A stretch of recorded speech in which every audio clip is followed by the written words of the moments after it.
I think we're live. Hey, what's up, everybody? Welcome back to another episode of Trapped in the Mists, a Curse of Strahd tale here on the RPG Storytelling Twitch, YouTube, and Moonbeam channels. Hey, everyone. Welcome back. It's good to be back. I look forward to Tuesday nights. Thank you to everyone who's joining us live. I see you out there, and I appreciate you. Feel free to donate some of your channel points. Turn my dark, brooding game into a comedy nightmare. We love it. Those of you who are watching the VODs, YouTube specifically, if you are able to join us live on Tuesday nights, just about every Tuesday, 8 p.m. Eastern, any of the socials, rpgstorytelling.com. We stream on Twitch, YouTube, and Moonbeam. So Yes. join us live if you can. But if not, all good. I appreciate the views. Those of you who are watching, I see you. Hey, thank you. But yeah, rpgstorytelling.com. Like I said, if you're looking for anything, anywhere that has all the links, all the everythings to all the places in all the land.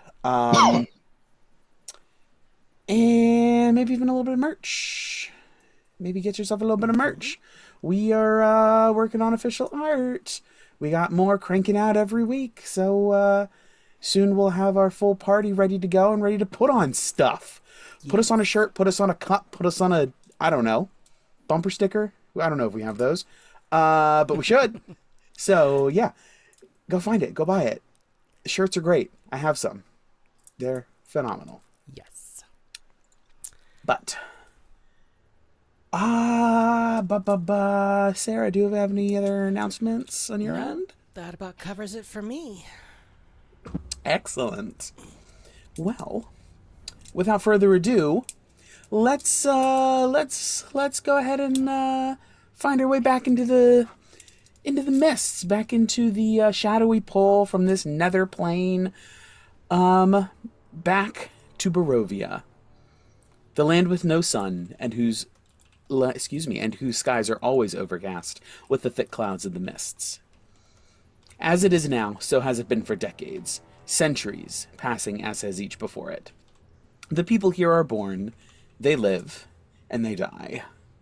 Some even find themselves unlucky enough to live through another turning of the cycle, when the mists and the shadowy creatures that inhabit them deem it time to raise the Count from his slumber and gather other individuals, other souls from beyond the borders to entertain and maybe even torture the denizens here. And this is where our story continues. Gawain, what happened last time? So, last time on Trapped in the Mist, we picked up with us exiting the Coffin Maker's home in Vallaki, appearing as a interspecies orgy, apparently. If you know, you Uh, know. yeah. I cannot remember the context of it, but through a bunch of the power of friendship and Voltroning, Riss was able to roll a nat 20 46 Arcana check, which is fucking mind blowing. We didn't even break We learned, anything. You That both yeah, that put was this all in raw. nonsense. yeah. Zero homebrew involved, guys. Um, and we learned that Van Richten is in Vallaki somewhere from Esmeralda. We think. Um, we think somewhere. Um, let's see. We gave the wand of fireballs to Ivor. Apparently, Orion is holding something back about Gawain, and I am so curious as to what that is. Um, but anyways, we met up with B Team, who got their shit rocked in the woods, and we had to come find them, heal them, bring them back. Cole was basically just registering as undead at that point, and is being suspicious as fuck. We ended up talking with Lex about a lot about his abilities because Ivor has been showing similar abilities, but apparently they are very much a case of convergent evolution, where it's like same shit, completely different origin point. Because Ivor's echoes are wild as fuck. They have a personality, they rebel, they talk back and shit. They're not just like slate gray puppets like they're supposed to be. We got a couple hours of crafting done. Nedro went on his shopping spree, and got different things for different members of the group. He got a thing of organ meats for Yana for snacking on Yum, yum, yum. while we're out in the field. A set of metal polish and magical WD-40 for Ivor. A bunch of ink and paper, like wizard paper, for wrists and journals so that they can have a bunch of spellcrafting components. And then a large jar of CBD ointment for Gawain's growing pains issues, which straight up made Gawain cry a little bit. And I believe we picked back up with, we had just started, I know Gawain had started some healing potions. We were going to, were we going back into the book? I believe we were, because this would be Yana's first trip. Correct. Yeah, So we we were had gonna. We didn't finish. We were gonna talk about things. I thought we were gonna do yes. pre Yes. pre long rest interactions, and then Riss was going to do the same thing that they did last time, where they began decoding the book and finished right as everyone else woke up. Right. And the context for like the 46 on the Arcana check was Risk trying to make sure that the spell Ludmilla said needs the 3 crystals from Mother. If it would be effective and how it works, which would require, what was it, 3 turns? Was it 10 minutes of casting or something? I don't know. With a whole bunch of ability checks and saving throws. It's Yeah. 3 rounds of combat. It's a ritual that requires the all 3 crystals that we need to get from Mother. Yeah.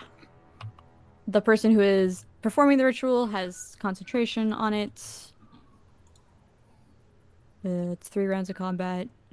And another caster can in fact help with the spell checks, Yes. spell ability checks. Yes. And we have a plan. Riss and Nedro are gonna tag team it.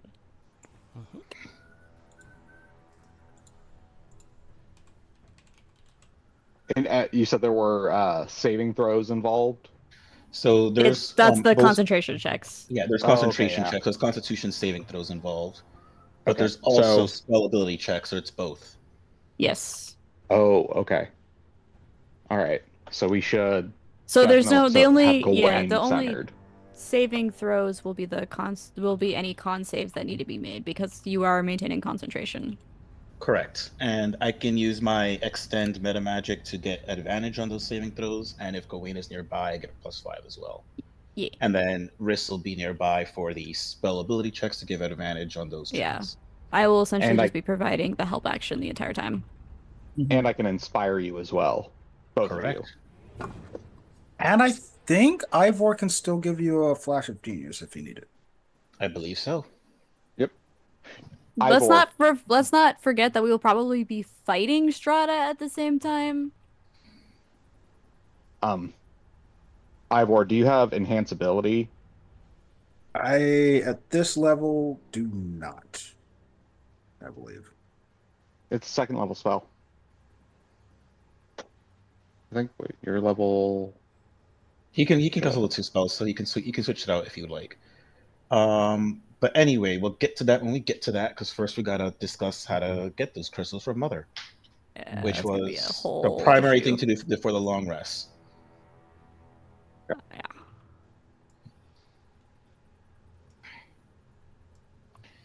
So, after escaping through the window with the fly spell because he didn't want to see anyone receiving their gifts, Nedro will promptly walk in 30 minutes later through Riss's door and pretend nothing ever happened.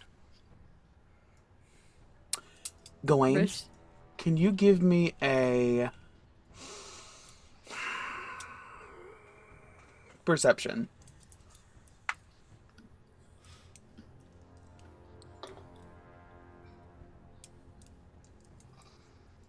Natural one. Natural one. Cool. Keep going. Buddy. And then he'll The second casually natural walk, one that dice is rolled.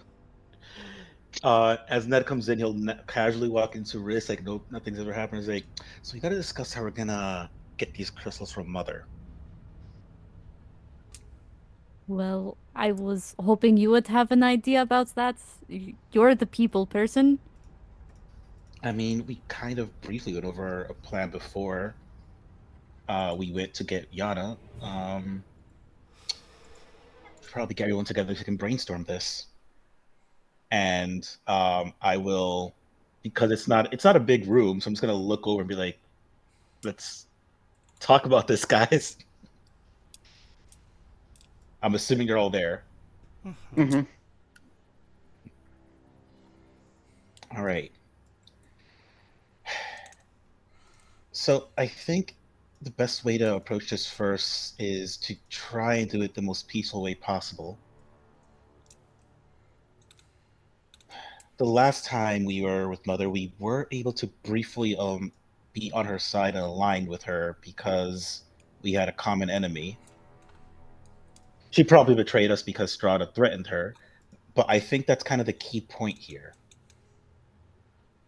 Regardless of how Mother feels about us and the people of Barovia, Strahd is definitely, and Strahda are definitely number one on their shit list above those things. So if we can assure her that, we have a common enemy and that we have a plan to defeat her, Strahda that is, and Strahd, in order to perhaps bring the druid's gods back in the proper form, which would, I'm assuming, and I look over to Riss, is your goal. Yes? Yes, I don't.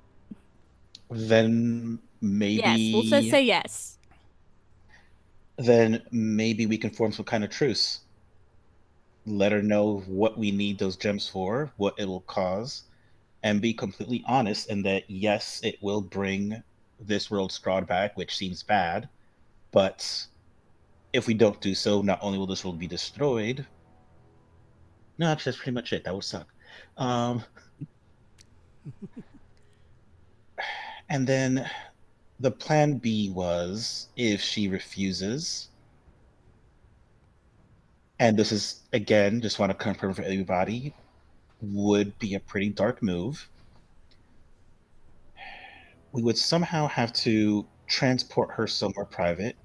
Riss mentioned Ludovilla's lab before, maybe using Ludovilla's teleportation magic, to separate her from the other druids who would surely kill us with the overwhelming force, and take it by force. Any notes? No, that sounds pretty accurate. I also had a thought Mm-hmm. just now.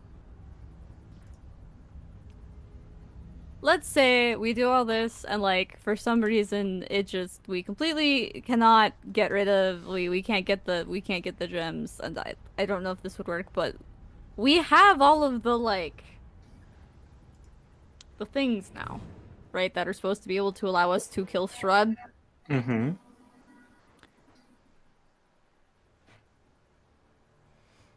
Would just killing Strahd have the same effect? Kind of feel like it's a question for you. Oh shit, okay. Mr. DM, would killing Strahd accomplish as like a backup plan? Oh, that was to me. Yeah. They're asking the ether. Yeah. So killing Strahd instead of Strahd. Well, so the idea would be like, if everything fails, we can't get the gems. The idea would be like because the essentially what we're doing, right, is we're breaking Strahd's connection to the land and using that to summon our Strahd back, right? It's a combo. You're severing her connection and you're pushing her out, hopefully Yeah. to pull your Strahd back. Right. So I guess the idea would be like, if we broke the connection by killing her, would that at least start to have the same effect?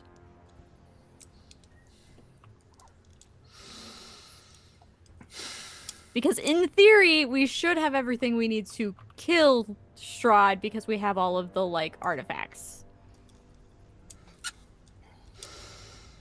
Give Easier me said than done, but history check with advantage boy. because it's Barovian history. May I inspire Riss? Sure. This was a conversation you guys are having out loud. Okay. That's an nat 20. Hey, Nice. Nice. Well, no, you're throw that rolling inspiration D6. in there. I say, roll that d6. Might as well. Let's do it again. Okay, that is Fuck it, Flash of Genius. It's another D6? No, it's it's just a flat plus five. Four. Plus four. Excuse me, Plus Plus 4, okay. Hold on. Math. So that's 28 plus 9 is a 9. 36? Or 37? 37. The cycle, what you were doing is something that every prospective liberators, all prospective liberators did. Trying to find the artifacts, trying to figure out how best to confront Strahd. A vast majority of everybody has gotten all 3 artifacts, and it hasn't really seemed to make a difference because Strahd is still around. So the artifacts themselves aren't the key. They seem to be an aid. Okay. Okay. The key is friendship. Oh, those other guys weren't friends. That's what happened. Damn, yeah. Their power of friendship wasn't strong enough. Damn. Mm. So sad. They didn't have Skill Donald issue. and Goofy there, you know. Quite literally. Not skill enough to kill Strahd. They failed their friendship saving throw. Just awful. I'm assuming Riss tells everybody this. Yeah. Hmm. Okay, so I think we still need to figure out exactly what we need to do besides just killing Strahd, unless maybe that is all it is in order to make this work properly. I also don't necessarily think killing Strahd would do anything. It would just leave Barovia unconnected from anybody again, Yeah. just like it was prior to her connecting in the first place. It was just a thought bunny. Hmm. Like, let's follow this, see if it leads anywhere. But I do think those gems might be the key anyway. Just throwing it out there. Oh yeah, we're definitely gonna need them to defeat Strahd, probably, more than likely. Absolutely. I mean, wasn't there something about those gems in some temples? So maybe that is the way we need to fix this? Hmm. Maybe. In all the books I read, temples are very important in adventures. You know, you put gems in them, they somehow create some kind of flow that connects things. You know, the party levels up, all that stuff. Well, I think that definitely has some credence because, as previously mentioned, there have been plenty of people who have attempted to kill Strahd and break the cycle. I don't know if they've necessarily attempted to, because a lot of Barovian and all of the imagery and everything kind of focuses around this idea of like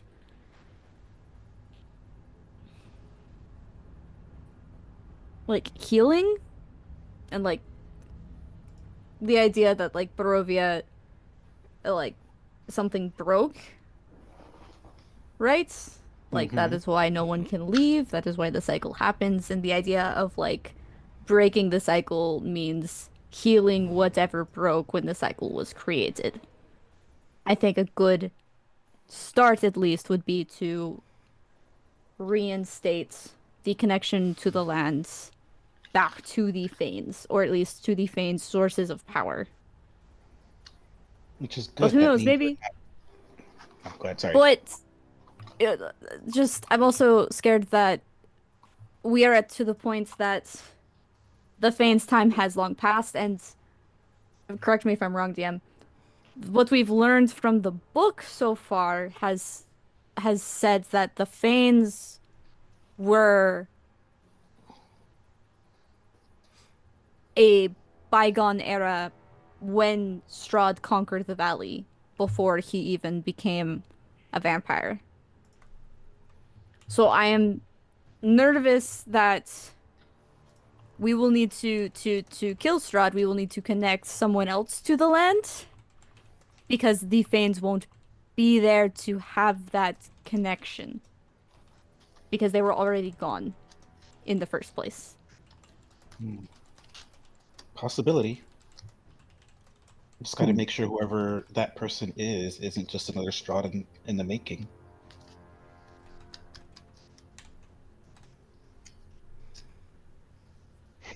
Right. That I was gonna ask for a history check on myself, but Nedro's just gonna remember. Hasn't Strahd mentioned on several occasions, Gawain, something about you replacing him?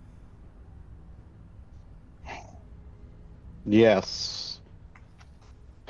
The Lady of Light has indicated that at least to the best of my knowledge, that her wishes are that I would take over as steward of Barovia. Not as a ruler, but as a guardian. Let's say that doing so involves what Riss just said. If it's possible, is that something you'd be open to? If it meant the happiness of all those in Barovia and bringing sunshine back to this land, yes, I would be willing to commit myself to just about anything. Cool. Then we have a theoretical plan and a theoretical heir. Uh, Theoretical. I used it twice. You've covered all your steps, Nedro, and I appreciate that. I just choose my keep, words it's fine. carefully. It's fine. I'll just keep my mouth shut. It's fine. As one should. No, Riz, what did you have to say? No, don't. No, no, no, no. It's fine. It's fine. I personally question. It's fine. Caesar steps up. Are they okay? Yes, my son. Yes. I mean, if you have a thought, we really need to know. It's The nothing that most pertains to the urgent matter we are discussing in this moment. It is something we can talk about later. We should focus. I mean, I'm glad that we are like getting a plan for like when we actually need to like take down Strahd himself. But we should be focusing on Strada and the threat that she poses. I do agree on that point. And then two questions. Whatever. Oh, Go ahead, sorry. sorry. Oh, I was just going to say that that brings up a good caveat that I think Lady Estrada should be taken care of first. However we do it, we should focus on that first, and then focus on our original Strahd. Well, to be fair, that's the only order we can do it in.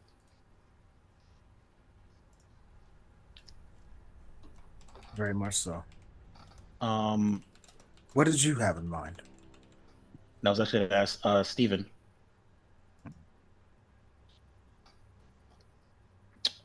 Where we left the druids at camp, how long does it take to get there again? And Go ahead. can we assume, would it be a crazy assumption to think they're still there chilling, doing their druid thing? They were there before. So. Yesterhill, yes. So let's see. Ooh, and did their army grow? That's a good question. They made more trees, so probably. Yeah. It's been a while. Oh.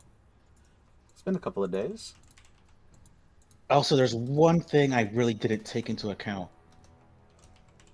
How can we possibly approach them peacefully without them just like treating us to death before we get a chance to speak to anybody? Yeah, I'm really I know we want to try and do this peacefully, but I'm really like I don't know if we're going to be able to. Like I know, but there's a lot of them. No, I know. Oh, also, you have to ask Ludena for that favor of doing that teleport if we need her to do so. Yeah, I was going to ask in the morning.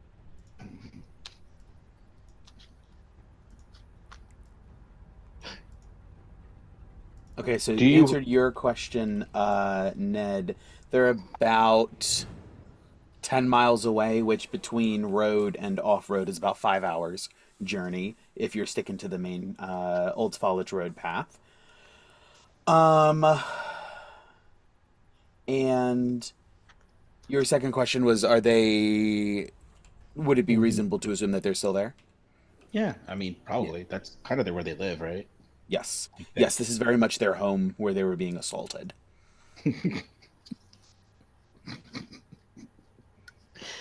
Okay. Hey, we were just trying to help them, okay? We weren't the ones doing the assaulting. We got assaulted after, actually. Yeah. Yana, Riss, any chance either of you know of any, like, symbols, flags, or anything that we can hold up as we approach that would indicate peace based off any scraps of information of their culture you may know?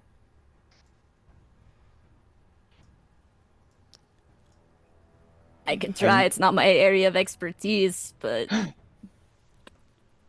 ooh. What do I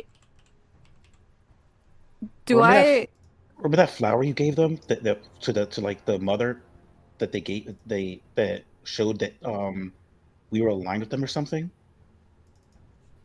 Yes, the one the captain gave us to allow us to talk to Mother. Dumb idea. We make a flag, put that design on it, wave it around. It's kind of a sign of peace. It's better than nothing. Unless it can think of something better. With your history checks. Do I know anything better, DM? Yeah, give me some histories. Barovian history, right? I get advantage? Yes. Does Yana get advantage? No, not advantage. Gawain's gonna inspire you as well. He's just gonna go ahead and pour you another little cup of tea and make sure that you're, like, basically you're in the zone for studying, so like nothing is distracting you. They take a sip and put the tea down. They have already eaten. I've already eaten dinner. Nedro's gonna provide advantage by not teasing you about Alexei. Yes. Yes. 26. 26. Yana? See, remember what I'm rolling? History. To see how much you can figure out about the druids, like some sort of peace symbol. 19. Or actually, I do have... yep, 19. 19. Black's a genius. On to who? Yana. 23. Okay. I have marked those off. With 23 and a 20, what, Riss? 26. 26. 23 and 26. Both phenomenal.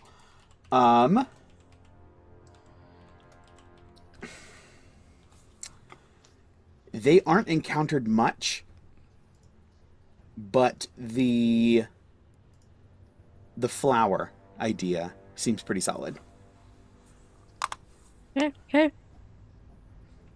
The flower is probably our best bet. Who can draw? Interesting question. Would that Do be you- Yeah. what dexterity is or a performance check? Probably, I would say probably performance. I think Gawain's Could actually a decent artist. Could Gawain and Ivor do it simultaneously? Because Ivor, I'm assuming, draws schematics all the time for his stuff, and Gawain is like busy decorating Oh, that's cakes. true. That's true. I would accept either one. That's an excellent argument. Only kind I make.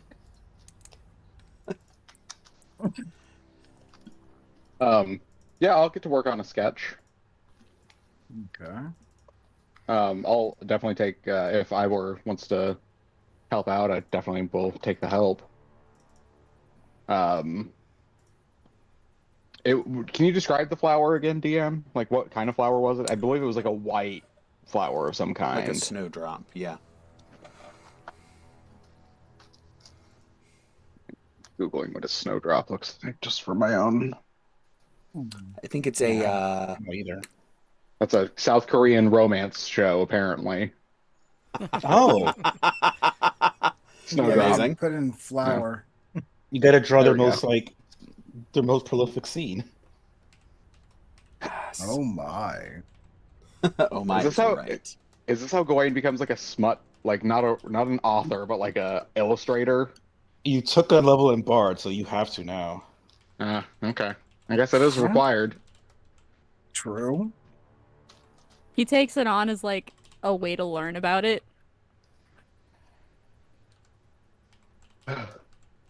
But yeah, I'll start working on a good sketch of that.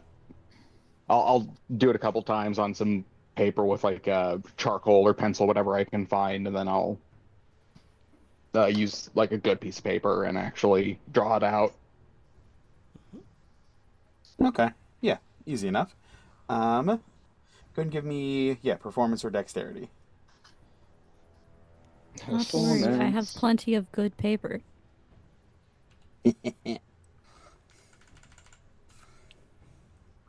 That is a 25. 25. Yeah. Excellent rendering. I just imagine Riss's house kind of looks like an office supply store sometimes. Just like a bunch of like notebooks and sheets of paper just lying around. You're gonna need to get a big fridge because Gawain's just gonna keep giving you art to put up there. Are there fridges? I don't know. We'll make it, I guess. Ivor, get on it. Hey, if we have some more downtime. Wait, Sorcerer's Burst is cold, right? I can make it make cold. I'm saying. Make a freezer. Yeah, because I can manipulate metal. And then. Insulate Yeah. that bitch. Mhm. Mm-hmm. All you need is 24 charges, and you can just use one every hour. And then it resets at dawn, and then you can keep going. All right. So, all right, with a preliminary plan, or not a preliminary plan, with your preliminary plan for Mother fleshed out into a solid, here are the steps, here's what we're thinking. The hope to reach out to Ludmilla as a backup of like, hey, listen, we may need this. And planning out each step of your approach to avoid getting pounded into the ground immediately, or at least their attempt to do so. Yeah, the evening wears on. You guys eventually bed down. Go ahead. About what time was that conversation happening at? Like 7, 8-ish? Sure. After I finish my sketch, I'm going to I'll just look at her and be like, I'm going to be right back. I'm going to go to Alice's and see if she can make something like a flag out of this. And I'm just going to jump on Orion and haul ass over to Alice's because I know she needs a crafting project because she just finished all the cold weather gear. Nice. Nice. I'm bringing you work not because I need it, but because I know you need it. I also need it, but that's purely coincidental. Yeah, headed over. You can see her having some tea after dinner in her living room, settled into a big overstuffed chair, and sort of on the door, she sort of like rushes herself forward and then just sort of slides out and grabs her cane and makes her way over to the door, opens it up. Oh, hello. Alice, lovely to see you. What a pleasant surprise. Please come in. Gawain will come in immediately. Shuts the door. Have a seat, please. Can I get you a cup of tea? Oh, that would be lovely. Thank you. She slowly makes her way over to her little tray where she has an extra cup. Oh, how do you take it? Just a little bit of cream and some just a touch of honey. And sort of she pours a little bit of cream and whisks a little bit of the honey on top, drizzles it on, and with like practiced hands, almost like she was a barista in a previous life, and then sort of slowly brings the tray over to you, extra careful without her cane now because both hands are full. She sets it down and then sets the cup down and then grabs the tray and then heads back over. It's adorable. I have a random question, DM, because Yes. you've planted this in my mind now. Is arthritis a disease I can cure with lay on hands?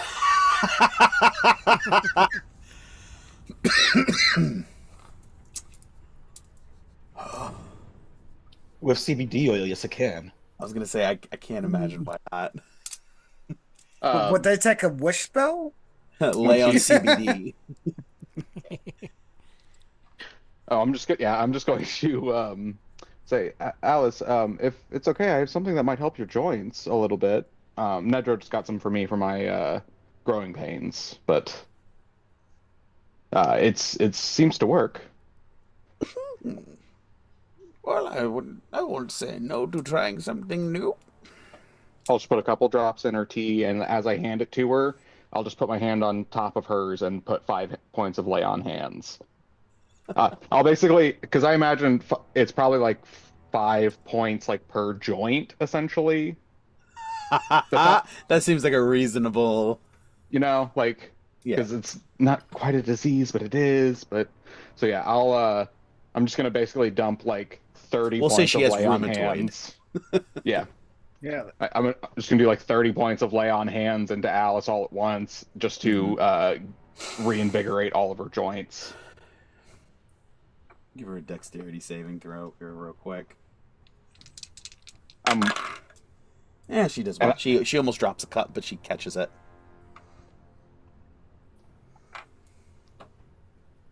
But she does it like Spider-Man. Yeah, this is the start of Alice's superhero arc. You kill Gawain, I'm playing Alice. She's just now a monk. Oh yes. Yes. Oh boy, guess who just got monk levels, baby? She would definitely talk shit while she's beating someone's ass. Yeah. Mhm. Oh, Alice is definitely the old grandma that one of my students tried to rob unsuccessfully, and then the student couldn't make it to the next session. So my write out was just that she's fighting with the grandma in the background of every scene for the entire session. And then next session rolls around, and then Grandma drops her on the steps of wherever they were. She was like, what just happened? I think I just got my butt kicked by a grandmother. It's definitely Alice. Oh boy. well, this goes. Lovely. Technical difficulties are starting to arise, so we'll figure it out as it happens. But yes, It's fine. as I have the D&D Beyond app on my phone. It's fine. yeah, perfect. I might disappear at some point. Hope not. Oh boy. It's fine. Everything's fine. The internet is trying to internet. So good. I'm so good. Is a ring. It's wild you can say that while everything's on fire behind you. Mm-hmm. Yeah, I'm the "this is fine" meme. The guy with like the mug. Yeah. Mm-hmm. Mhm. Yeah. Yeah. So Alice is way more like flexible and lithe and like she just moves. Rather, it doesn't look forced anymore. She's like, oh, this, because she had taken a sip. This works wonders. I will have to continue to. You will have to share it with me for days and days. I'll just take a vial out, fill it with the CBD oil, cap it, and just say 2 to 3 drops every day. This is most wonderful. But it is good to see you. What do I owe the pleasure? Well, we had a crafting project come up that we thought you might be able to take a crack at, something you might enjoy. And he produces the drawing of the snowdrop. Do you think you could make something like this into a flag, preferably a white one? How large do you need? Large enough to be seen. From how far away? Just from house to house or across town?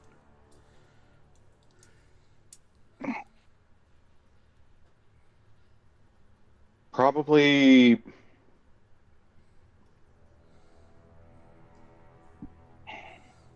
somewhere in the middle.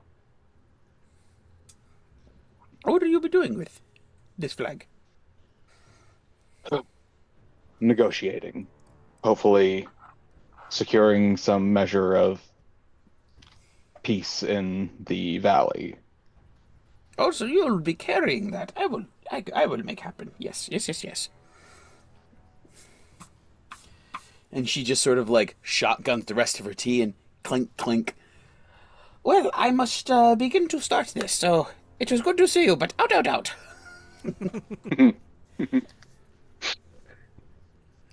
All right. Ushers you out. Yeah. Oh, I did have one before as I'm leaving, I just go, we will need a pole as well. I was thinking maybe one of those larger rock feathers, the bone itself. It'd be rather light and easier to carry. Yes, I will make happen. Okay.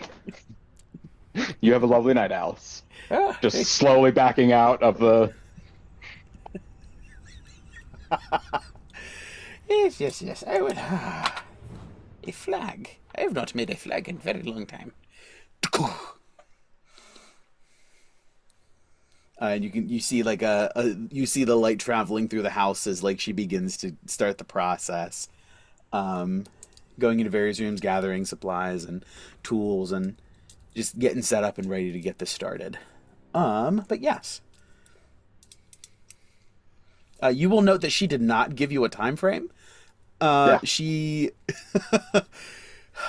jumped the gun and was like, "Oh, let me do that. Get out." And didn't think, oh, maybe you need to know how long it is.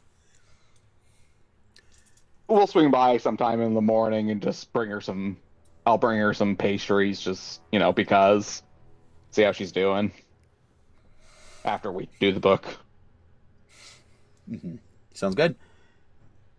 All right. That's the wrong subsection. Okay, so with that settled, you return to the apartment, where the rest of the group is settling down for the evening, and Gertruda as well.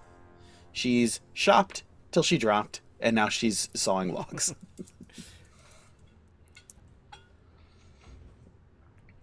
She also polished off half a bottle of wine, so that also helped. Uh-huh. Oh, Yeah, I'll do it.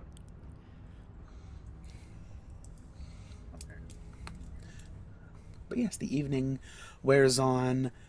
Unless anyone had anything specific they wanted to do over the evening, go ahead and give me that decoding translation check for the Tome of Strahd. Can I throw out my last bardic inspiration? Yes, you may. And I forgot. Am I allowed to give the help action? I forget what it is for this. You have to spend the 4 hours with me doing it, I think. Hold on. Oh, Let right. me. And I need my long rest, so I can't. Yeah. Mhm. One moment. Hold on. I can look it up. 4 hours attempting to decipher new sections. Requires an investigation or arcana check. Creature may assist you in attempts and grant the advantage, but they have to help you for the 4 hours. Yep, never mind. So cool. We'll go with arcana. Hold on. I need to go back. Okay. and I Yeah. don't I get- think I can flash a genius this. No, because you are going to be resting. Yeah.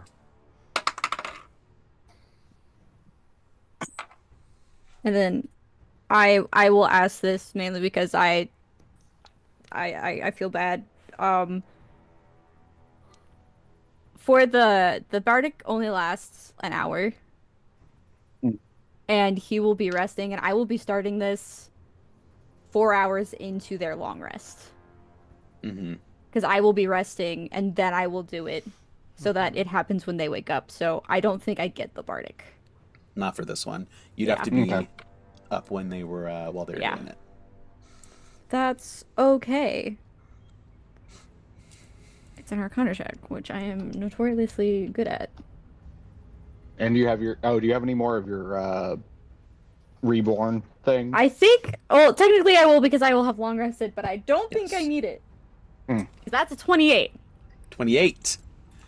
Boy, let me remind myself of the DC. 28 doesn't do it. More I'm than gonna lose my 28. mind. Yeah, Like, what are we even doing here? right. Like, I rolled good. Like, I rolled a 15. Like,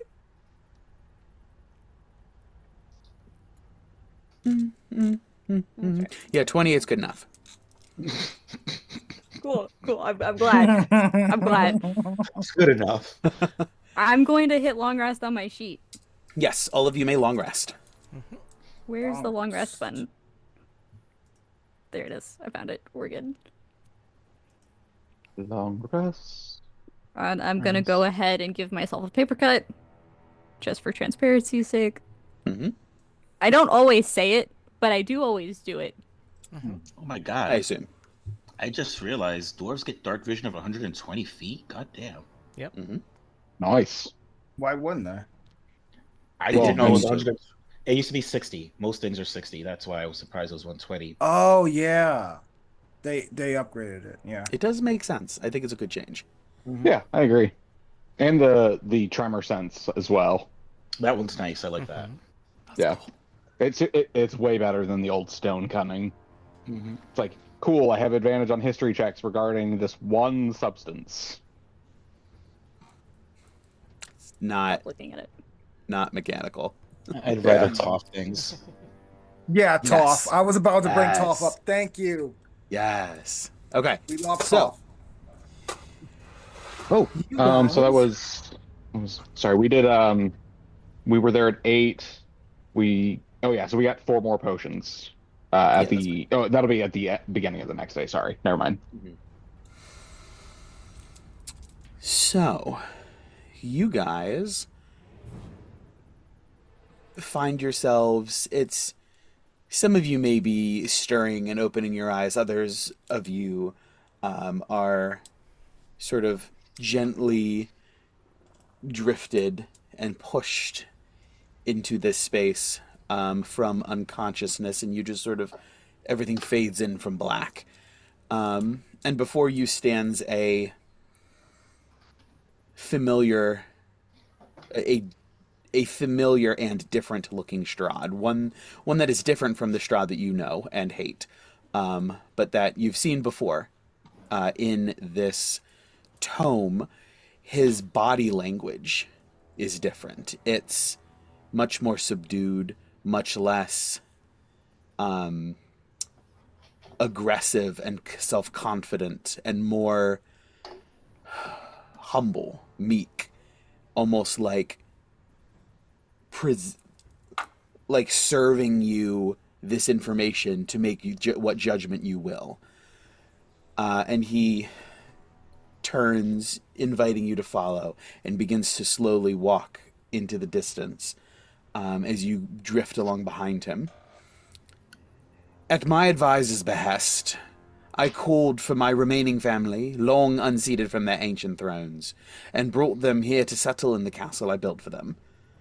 From this plea came a younger brother of mine, Sergei, nearly grown, and I had never known him. And as you continue to just sort of follow behind him, the sort of dark shapes in this ethereal nether realm just sort of resolve, sharp, almost like they're coming into focus. The colors brightening and the light becoming brighter and brighter and brighter until you're walking through a familiar enough hall that you know yourselves to be in Castle Ravenloft. And Strahd, just sort of, as he's stepping, fades out of view. You guys continue walking through a doorway into a like a throne room chamber. And I will drag you guys onto the map. Chapter 3.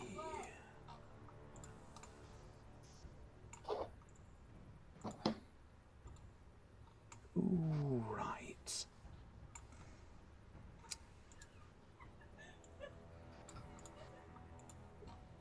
So,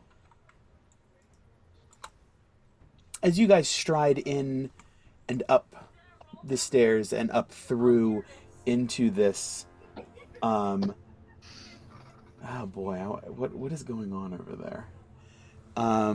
Somebody's giggling. Shenanigans. It's something. I don't know what's happening. And I'm like, I want to laugh. But as you guys stride through the doorways, up through some stairs into a very nice and fine presentory throne room, there is a large throne on the far end that you know is seating Strahd right now. As you can see, just bits of him as he's sort of reclined on it. He rubs his temples, and you can see, like, from at an angle, he rubs his temples and he sighs and looks up at the ceiling before just sort of making a gesture, and the throne spins and rotates 180 degrees to face the entrance way through which you guys just came in through. He does not... Hold on, let me see.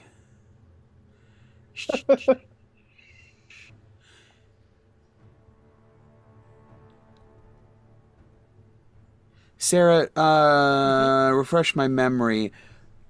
No, because the party has an opportunity to interact, so they're not just an ethereal observer; they're actually physically here. Okay, Correct. All right. So, as you guys step up and through and into this room, Strahd sort of spins the throne around. You are sort of faced opposite several familiar figures. Rahadin stands there, scar over his one eye and disdainful as ever, just sort of standing and waiting, butlery attention. Alex Gwillem, a familiar face. Gabriel Androl, who you know from the last chapter, the priest who was trying to get him to Strahd to process his mother's death. Leo Delisnia, who you have run into many times, and was once inhabited in a similar vision by Nedro, and whom Ned believes to be some sort of turncoat assassin spy in the midst. And Lady Ilona Dorovnia. She is... Let's see. Lady Ilona. Can I ask why he's shirtless? Why I not? don't know.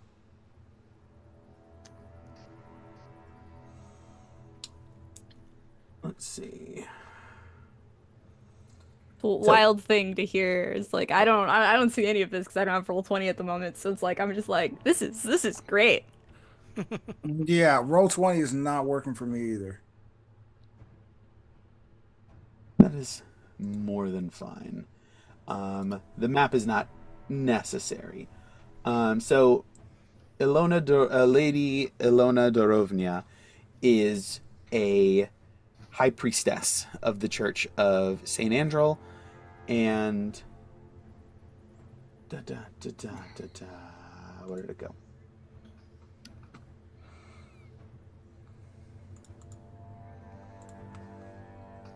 Let's see.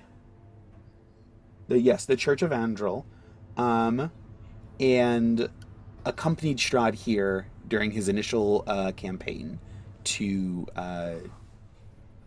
conquer these lands. Has been with him ever since, and is a close advisor of Strahd's, even if he ends up being not quite as religious as she is. He still values her opinion as well as the power and influence she wields, both arcane, divine, and political. So she is lined up there, those five. The five of you enter in and take up similar positions across from them, as Strahd sort of turns to address everyone. You guys immediately clock. Once again, Strahd does not appear to be undead. He has the familiar warm flush to his cheeks, dark hair with just a speckle of gray and silver here and there, and no fangs, no hallmarks of a vampire whatsoever. Let's see. You guys stand opposite these other individuals, flanking a high-backed wooden throne atop a marble dais. Strahd sits upon it, wearing a scarlet red tunic with glimmering gold clasps and a black cape flowing over his shoulders. The hall extends about 30 feet outward toward the entrance where you guys came in through, and various guards and well-adorned nobility form an aisle. The crowd is abuzz with hushed voices, and the attending crowd is illuminated by a towering stained glass window in the far corner depicting a cerulean and gold sunrise, which you can see indicated on the map with that little there's a little light burst on the one end.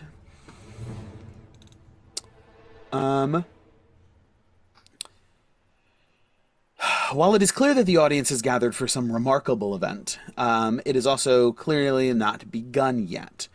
If you would like to mill around, you just sort of check in with people and realize that you are not ethereal visions in this flashback in this chapter, but are corporeal agents that just happen to be there. Nobody thinks twice looking at you. Nobody blinks twice looking at you. Through common conversation and just sort of polite pleasantries, the people gathered here are assorted Barovian noble families, and they have come to greet Lord Strahd's family. And let's see. It's easy enough for those of you who are interested by the stained glass. This is a symbol of the Morning Lord. However, it is an old one. Similar to other instances of religious iconography found here in Barovia, they are centuries and centuries behind. Their current iconography and rituals and everything are paralleled only in the oldest archaeology on the prime material plane. So there's a lot of time that has been lost here. And excuse me, as you guys are milling around and just sort of getting to know and feeling this area out, the murmurs of the hall are quieted by the groan of heavy wooden doors parting.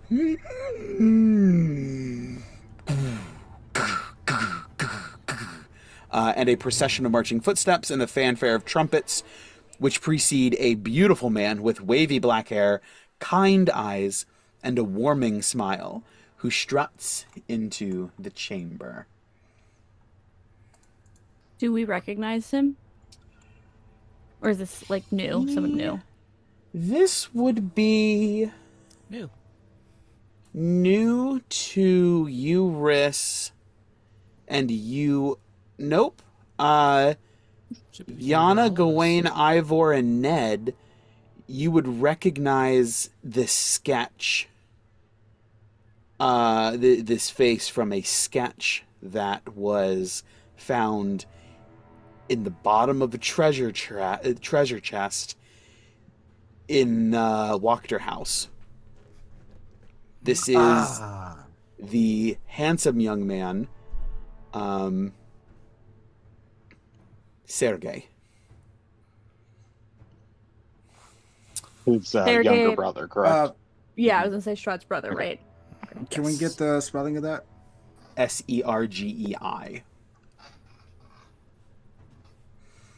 And then obviously von Zarovich. As he enters, he approaches boldly, draped in the familiar robes of the Morning Lord. A gilded, radiant sword rests at his hip. The hilt of the weapon is so finely crafted that you would not be faulted for believing it was made of pure light. And...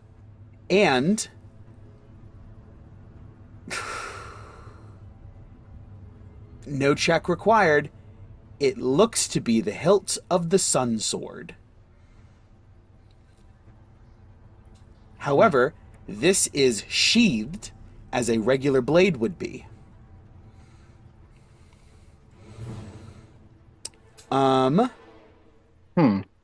He drops to a knee as he approaches before the throne in deference to his brother. And he looks to be in his late 20s, with a life to him, even now, even before his transformation that Strahd can simply cannot match. Sergei sort of kneels and opens his arms deferentially before everyone give me a perception check. Okay, because I'm great with that.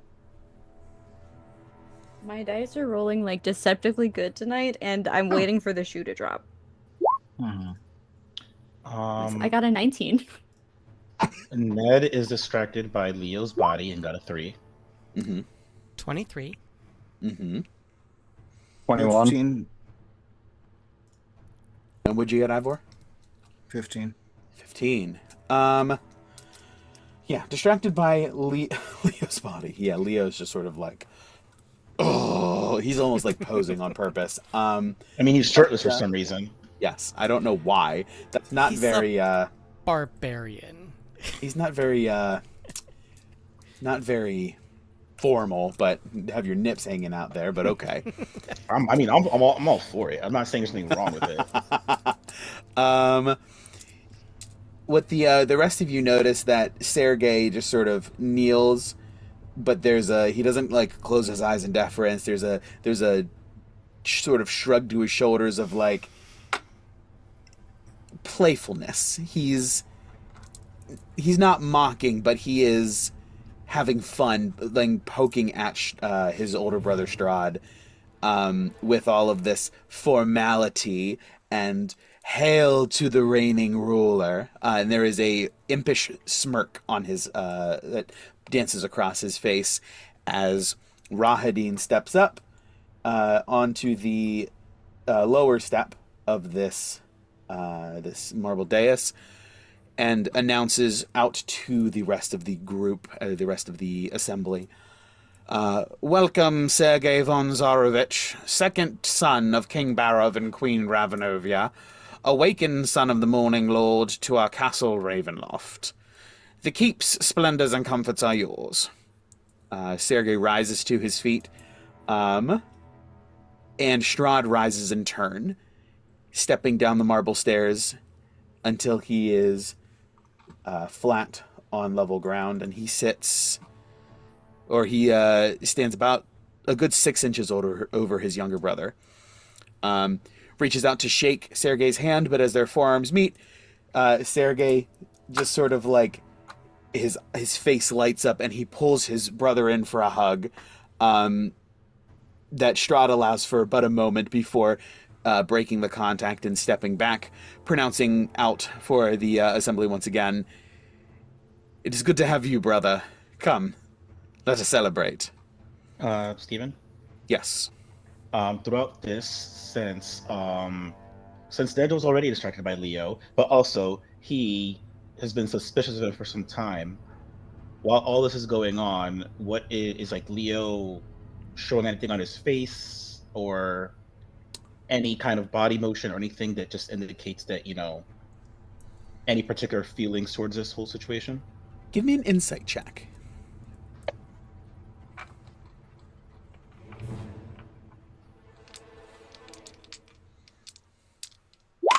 $16. 16. Leo's watching this closely. Closer than anyone else is. Everyone is just sort of looking on and enjoying the scene.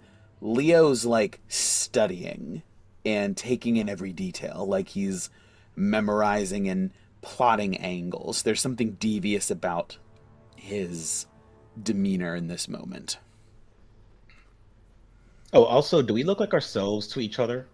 Yes. Okay. Can I cast message? Yes. I will cast message across to Riss and be like, what do you think about the shirtless one? Look at his expressions. The shirtless one's Leo, right? Correct.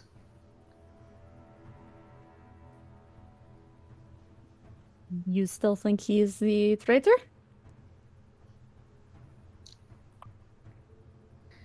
I'd say he's paying an awful lot of attention, so he might be. Well, when you're in someone's body, you really get to know them. Chris is gonna roll though. Like, what do I need to roll to like not laugh? Performance would be my guess. For sure, wisdom save. Yeah, probably wisdom save. Okay.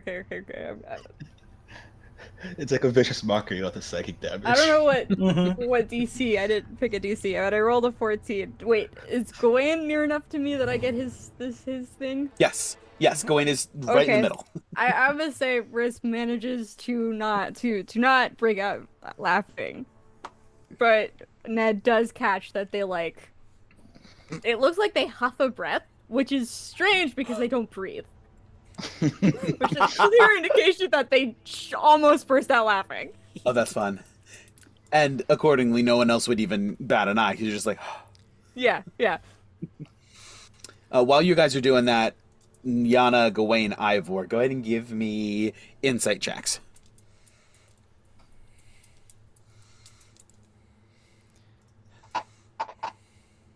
19. While that's happening, Riss is gonna respond back to Ned and say, "You bastard! You did that on purpose." That's just a nope. It was also informative. Two things can be true. Was it a 1 or was it low? Sure, Ned. It was Sure. a 1 that turned into a 2. It's okay, Ivor? Yana, you tried. That's the important part. Yeah, you said insight check? Yep. Yes, please. Oh, shit. Natural 20. Natural 20. Gawain and Ivor, you both clock immediately Strahd is like visibly uncomfortable by the hug. Again, even at his most human, Strahd was Awkward. awkward and had a fraction of the life that Sergei had. And it's strange. It's quite the juxtaposition that Strahd is so gregarious and aggressively outgoing now that he is dead, and he was so not when he was alive. But as he sort of breaks off and announces all of this to the room, everyone here breaks into applause, and the stained glass window shines like the rising sun as of light pour in and just sort of like it's a lens flare out to white and fade back in somewhere new, somewhere different. In a time skip. Did I jump for you guys, or was that? No. Okay, good. Oh, my connection is unstable. This doesn't happen to me. Not with the Ethernet. Anyway, okay, good. So, yes, with this lens flare to white out to back in somewhere new, a gentle breeze brushes your cheeks, and the earthy smell of fresh grass brings spring and summer warmth. The sun embraces you, but the serenity is broken by raucous cheering. For a moment, it's Ivor and Ned. There's a moment of just sort of standing in the noonday sun. Excuse me, that you remember is out of place here. Gawain, this is the first time you've ever actually felt the sun. What is going through your mind right now? Or at least a simulation of it. I think despite whatever time it is, Gawain is at his tallest, feeling like actual sunlight, not a facsimile or spell, but the actual thing in an artificial way, but still feeling it for the first time. I think Gawain, as he's just standing there, is just got a smile on his face, and there's just tears kind of streaming down his left side of his face, and he's just taking it in, really trying to like remember what it feels like, because as beautiful as it is, as every sunrise is, it doesn't last, so it has to be taken in before it's gone.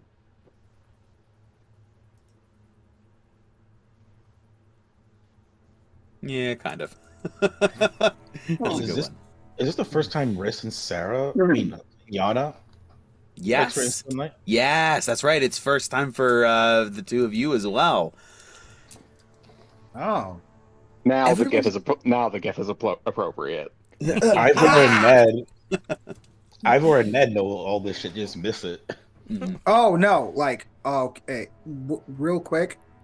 Caesar actually does something that he's never done before in Barovia. Caesar He doesn't fixes come the into window? these. Oh. No. Well, there are no windows. He could have fixed Are one. they? No, remember, Caesar doesn't come into this with you. Ah, no, he doesn't. Ah, I was gonna have him like open up like solar panels. That would be cool, Okay. though. That would be No. cool. Everyone give me an insight check. Sorry.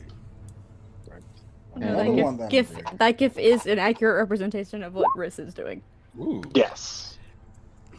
Riss like goes and hides in Gawain's shadow. Ah. Oh, there a good move. are the rules we're used to. That's a nat 2022. I got a 17. 12. Also got a 17. 17,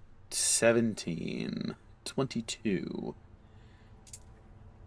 I think at this point, me and Nedro just like high five, like finally some sunlight, some actual sunlight. Together, as you guys all sort of just like share this glance. Yana and Riss like reacting to this for the first time, as does Gawain. Ivor and Ned sort of like, thank goodness. Oh, I will briefly take my sunglasses off just to see actual light for a bit before putting them back on. It's nice. It's nice. A couple of the people in the crowd just sort of like, they sort of like clutch at their pearls and hand over their chest for a moment as you just sort of look around and take it in for but a moment, a rare moment of pleasure. Before back to business. But together, all of you guys share a glance, and you are living through Strahd's memoir. Every aspect of this is curated, and no detail need be overlooked. If you're experiencing the wonder and glory of the sun, it stands to reason that this was an important enough detail for Strahd to include. It's no accident that the sun is wonderful and this is not just another overcast day. Strahd misses the sun. Deep, deep down in the darkest corner of his heart, he misses the sun. He misses the peace and the beauty and the warmth and the almost like the hug that it gives.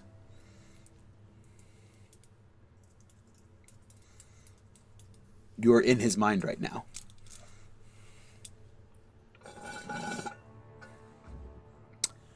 But the cheers roar around you, and you see three sets of tiered benches, which have been constructed around a ring of dirt, where two guests currently stand in the center with studded armor and weapons drawn. 40 feet ahead of you are two wrought iron gates that lead to an overlook. Even from this distance, you can see the snow caps of far-off mountain ranges to the east. And these individuals have their weapons drawn, and it's a bit of a fencing match. Ding, ding, ding, and they disengage. And then they ding, ding, ding, ding, ding. And Rahadin calls out, "Point!" And after a moment, the two participants exit the ring as Rahadin's calling points, and he announces the victor. Rahadin seems to be currently presiding over this event, and you see a couple of individuals during this moment after this sparring match. Several individuals head over to him, and he sort of notes things down, and he calls two more competitors to face off against each other in the center of this makeshift arena. We'll bring the spectator over. There we go.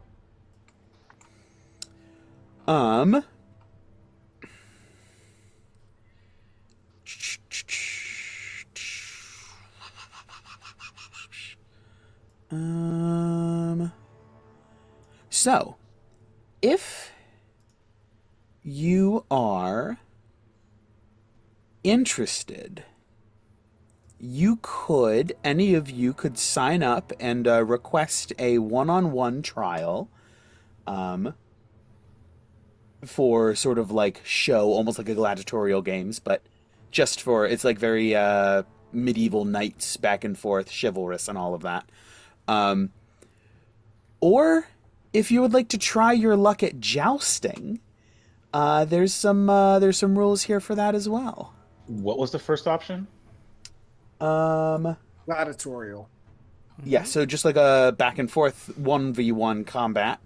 Or there's some mini game rules for jousting that you guys can do.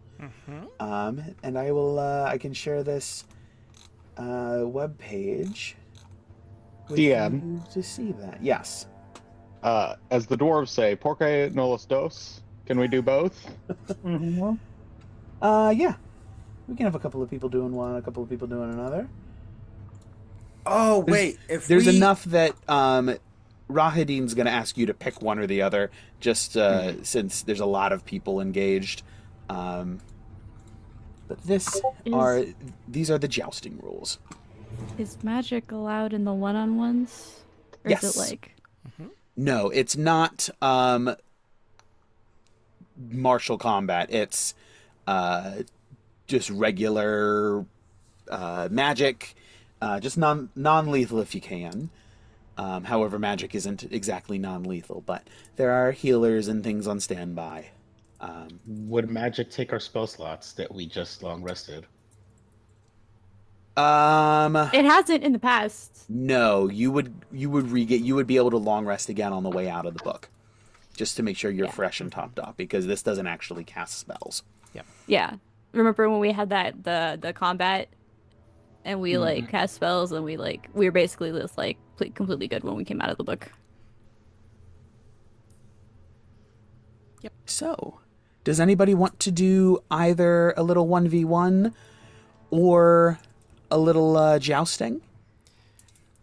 Definitely you know- 1v1. Can we 1v1 each other? You can 1v1 each other, or there's a list of yes, so just to Is Leo an option?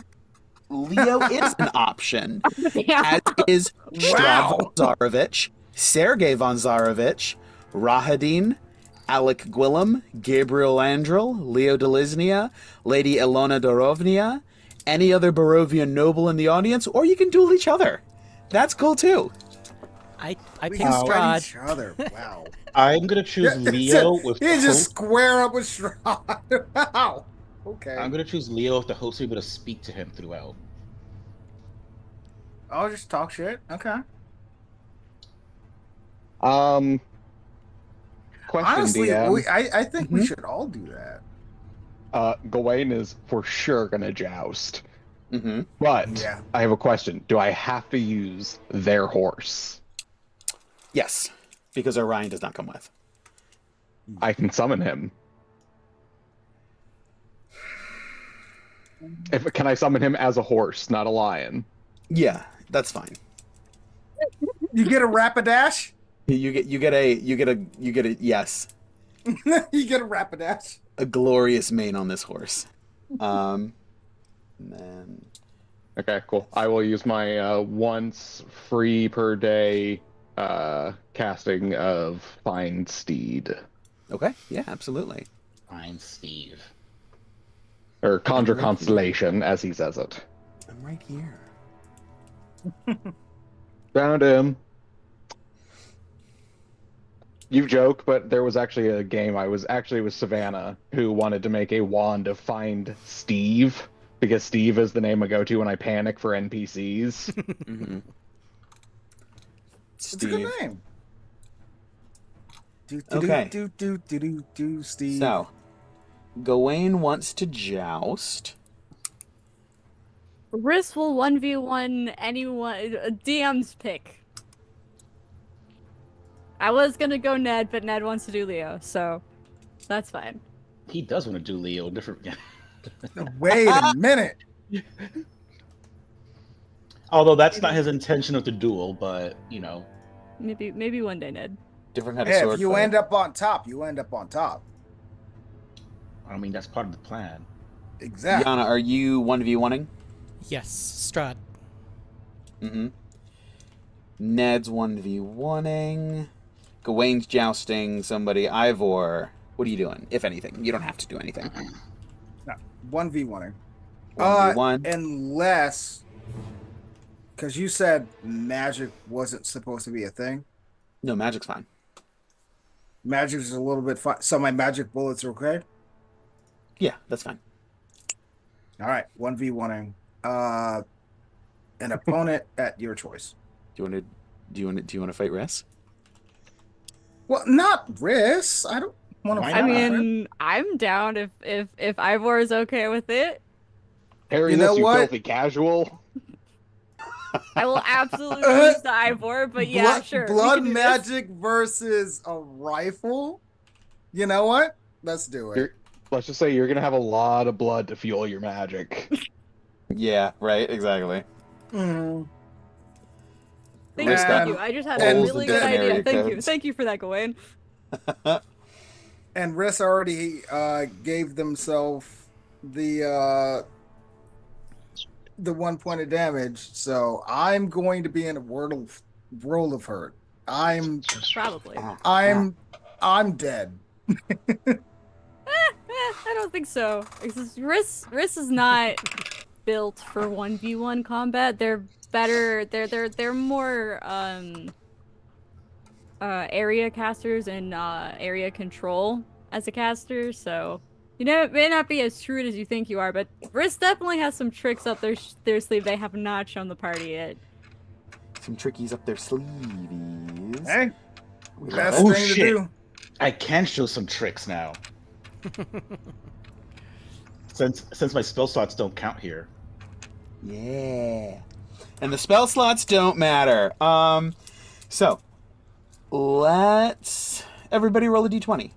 Actually, so Ivor and Riss, you guys pick one of you guys to do it because you guys are going against each other. Just to see who Ivor goes roll. first. Ivor go. I got a 2. 12.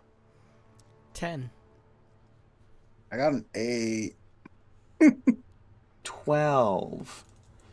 That was who was 12? Gawain. Gawain, you walk up to Rahadin, who just sort of looks over at you. You don't think it's disdainfully. You think it's just who he is and how he is. He's not doing it to you in particular, but you can't be sure. You know that feeling of like, I don't think you're targeting me, but I don't know. And Alec Gwillem signs up to joust against you. Steps up and says, "Absolutely, I'll do that with you." So simple jousting rules for 5e. This is like, it's sort of like, I almost called it Boulder Parchment Shears, unironically.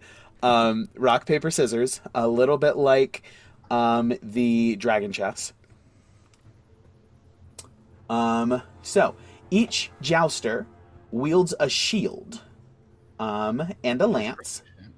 On each wields a shield if proficient and a lance, which does the standard 1d12 with strength for attack and damage. On each pass, each jouster rolls an attack. On a hit, the jouster makes a brace check with a DC equal to the damage taken. On a failed check, they are unhorsed and lose. A brace check is a strength animal handling check. That's fun. Attacks happen simultaneously, and it's possible for two jousters to unhorse each other, so initiative is irrelevant. A jousting lance is destroyed on a hit. New lances are handed out and passed repeatedly until one or both participants are unhorsed. Additionally, a limit for lances may be set. A limit for lances set. Wow. Additionally, a limit may be set for lances broken. For example, the first jouster to break 3 lances, score 3 hits, wins if neither has been unhorsed. On each pass, a jouster may attack normally or choose one of the following maneuvers. They can make their attack aggressively, +5 to attack, but a -5 to AC. Defensively, the opposite, -5 to attack, +5 to AC. Braced, -5 to attack, but a +5 to that animal handling check to remain horsed. High in the saddle, which is +5 to attack, -5 to animal handling. Or eyes fixed, +5 to attack, and if you're hit, roll a d20. On a 1, you lose your left eye if you have it, and on a 2, you lose your right eye if you have it. On a 3 or 4, you gain a horrible scar. On a 5 through 10, you gain a minor scar. That's fun. So, yeah. Alright. Yeah, and we won't do the optional rules just for the sake of ease. So, let me pull up Mr. Alec Gwillem's sheet. That's not what I wanted. So,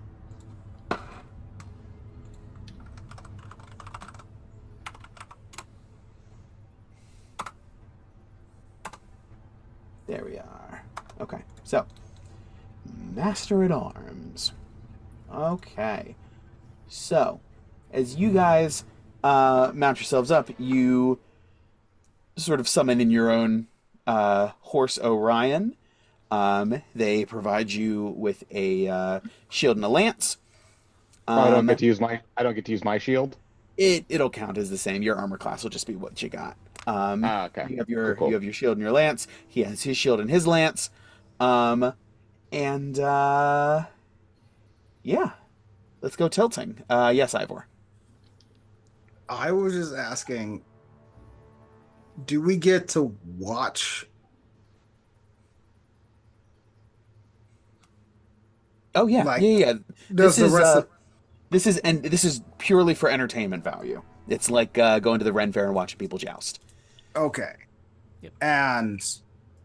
But I can't give No. any. Yeah. Okay. No, not for this. This is just the 1v1 in whatever capacity. Okay, gotcha. All right. So, Alec sort of accepts his shield and lance, and mounts himself up on his horse, and there is the shout of "Advance!"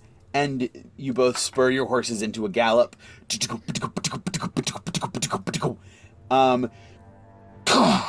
Impact. All right. How are you taking this hit? Okay. So I have a question. Are we using only strictly our skills with the lance, or are we allowed to augment that with our other skills? Like, is my opponent able to use whatever additional skills they have, if they have any magic or anything like that? No, not for this. This is just the rules outlined here in the simple guide. Okay, so I can't go supernova, for instance. No, not. I would say no, just in the sense of sportsmanship. Okay. So we're just doing the night thing. All right, let's see. Wait, So, what's for example, Alec has a couple of maneuvers that he can use once per turn. Those would not be applicable here. Okay. Oh, cool. The longsword of unnatural strength. That's hilarious. Anyway, yes. So, are you taking a normal pass, or are you doing a special one? I'm going to take a defensive pass. But I am going to be high in the saddle. You can only pick one. Oh, you can only pick one. I thought you could pick combinations. Oh. Let's see. No, this says you can attack normally or choose one of the following. I'll go defensive Okay. for this first So, round. Your defensive, And similarly cautious, Alec is going braced. So impact. Roll your lance attack. So basically, any like a regular strength weapon. So +8. Because it's not a +1 weapon like my dread axe. Correct. Cool. So yeah, just +8 to the hit. That is a 15. No. Yeah, 15. Including the -5 penalty. Oh, sorry, that'd be a 10 then. 10. He's also taking a -5 penalty. And he got a 19 down to 14, both of which glance off. His they just sort of glance off, and you guys reset for another pass. Okay. Go ahead. Where did the rules go? And settle in. You guys spur your horses on, another advance! Impact. How are you taking this pass? Last second, Gawain lifts up in the saddle and basically takes his lance and does a scooping motion to try to unhorse him as he goes for high in the saddle. High in the saddle. Alec is continuing to play it safe with a defensive pass. So he does have the -5 to attack, but he does have a +5 bonus to his AC. So that's... Let me write this down. So I have a +5 to the attack, so he basically has the same armor class he had. Yes. Okay. But yeah, you just factor your totals in, because I'll be doing the same here. Okay, so I'll just roll a normal attack, because... Yes. Yeah, just roll your attack and... Yeah. No, add in your modifiers as normal, because I'm going to be adjusting his AC on my end, just to make it super simple. If he has a +5 AC, I'm just going to be tracking those numbers. Okay. All right. So he does have a -5. But he has a plus... Okay. 21? 28. 28? Boy. 28 is going to hit. All right. So 28 hits, but a 21, does that hit you? No. No. All right. That's right, because you have the ungodly AC. All right. He defensive, that's +5 to AC, still hits. Okay. Let's see. Need destroyed when it landed. If a jouster hits, he makes a brace check with the DC equal to the damage taken. Go ahead and roll your damage. 1d12 plus strength. D12. Where are you at? Strength. That is 13 points of damage. 13 points of damage. All right, strength. He is not proficient in animal handling, so he just has a +6. Wait, he's not proficient and has a +6? What the fuck? Yep. This stat block has a 22 strength. Oh. But animal handling isn't strength-based, right? This is one of those mixed skill checks. Oh. It's calling for Okay. a strength animal handling. So DC 13, so he needs to roll a 7 or higher. And he does not. You just scoop him, and he's not prepared for this. He's just playing it safe, and you just overwhelm his defenses, and hits the ground. There's the crowd erupts in cheers and goes wild, and the horse sort of figures itself out, and he bows and throws his arms toward you, and the crowd roars again, chanting for you, and you trot off victorious. Well done.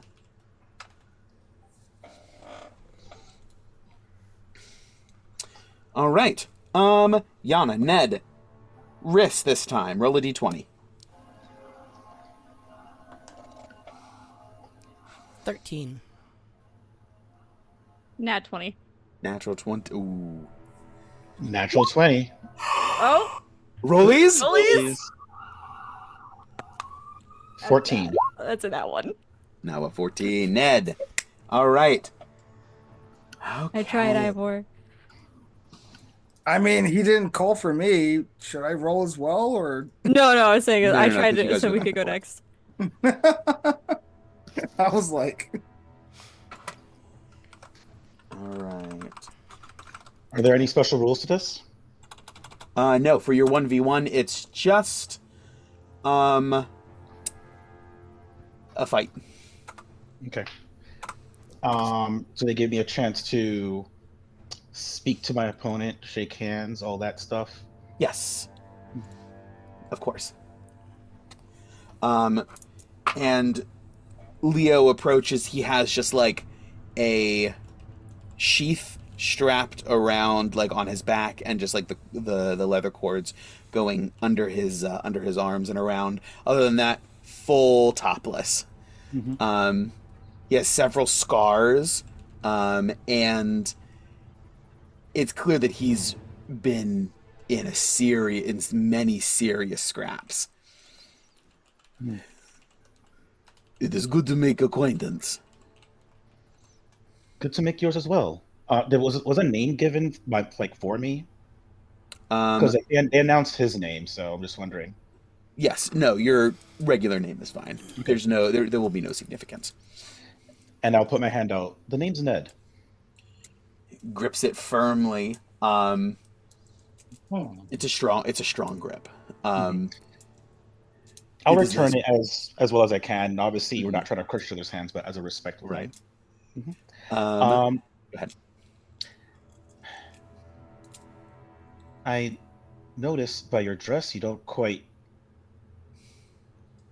fit in the way the others do.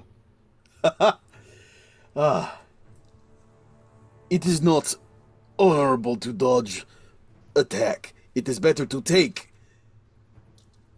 and to feel and to hit back. And he like sort of like flexes and just sort of like not like bodybuilder flexing, but like just like almost like stretching, but in the opposite. Nedro will look both in actual interest, but also feign more interest than he actually feels. More for he's putting on a show, and Ned is allowing him to, and taking more interest than he actually cares about. Although there is caring there. I see. So you're the kind of person who fights head on and doesn't necessarily do things in the shadows, I see.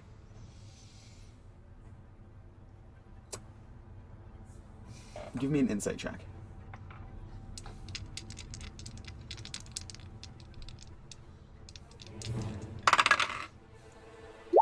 I got a 7. I'm going to use an inspiration to give me a long ass time ago to reroll that. ow. Hey, if you Oh my god, I got a use fucking it. 6. Are you sure we're too far away to like? No, because even like an 11 wouldn't. Damn it! What is done in shadows is cowardly. Do it in plain light. That is how to be honorable. And I'm assuming with my insight, I just purely believe that with no... Yeah, he seems to be pretty upfront. Yeah, he's basically streaking at this point. That's a perfect line for him. I very much agree. I, think it's important to be honest and loyal. How long have you been loyal to the royalty here?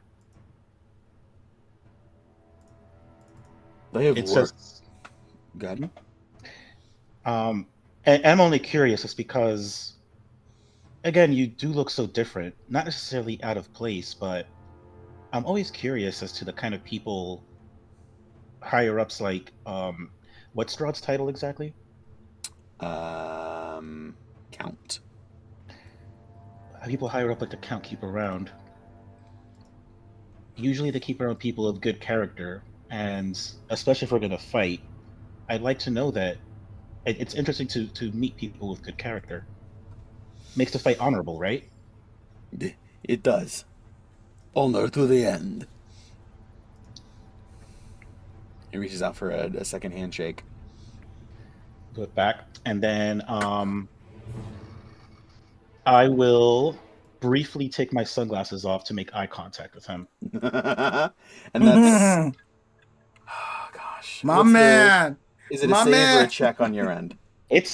I don't know. You tell me. I'm not Oh, using this yes. to intimidate, or I just want him to hear it.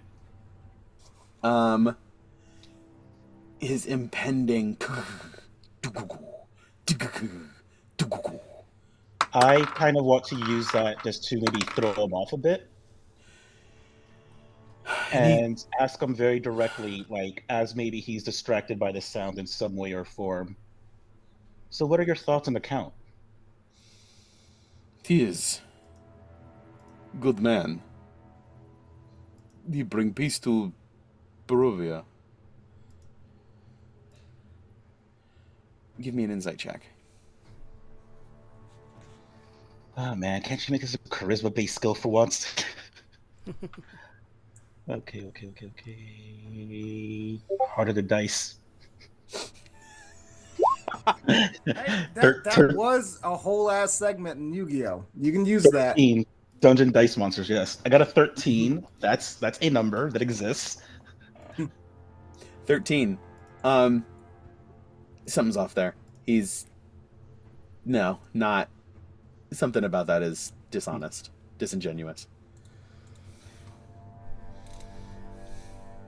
Hey, after this fight, if I win, can we talk more about Strahd? I'd like to know as much about him as possible from your perspective.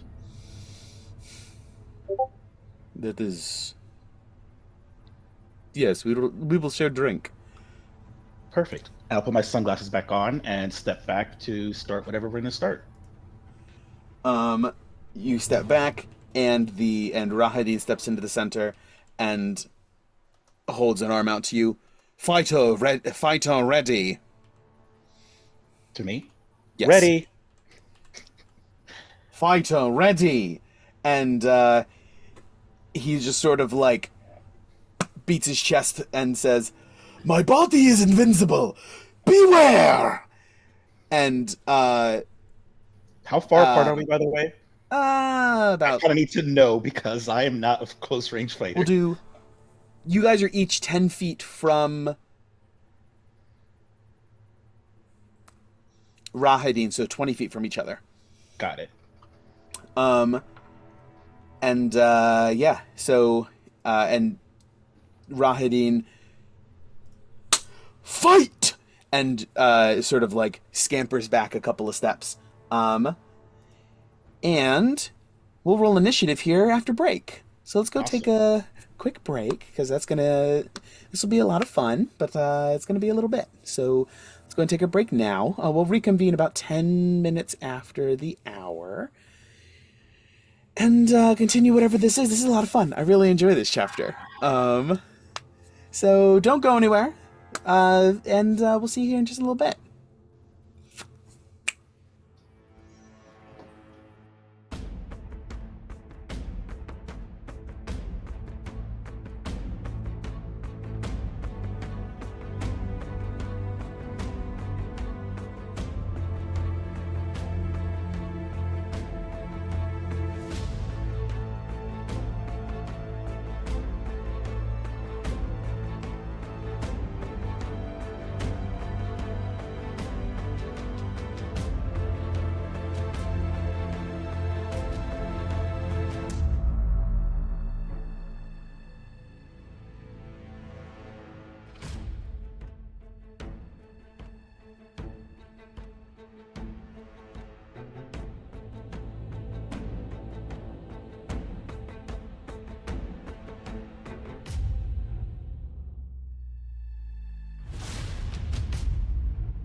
Hey, thanks for sticking with us, everybody. But yes, so, before our break, we, our intrepid adventurers decided to do a little bit of final planning for, addressing Mother, and then decided to decode another, chapter in the Tome of Strahd. Getting slurped up on into there, the party came face to face with, Sergei von Zarovich, Strahd's younger brother, who was summoned, and very clearly it has a completely different demeanor than Strahd does. Very engaging, very affectionate, very, like, upfront in your face. Goodness gracious. And Strahd doesn't seem to be about that. However, he is happy to see his brother as always. And we sort of like time jumped over to some festivities, where Gawain got to joust Alec Gwillem, and bested him in this ceremonial combat.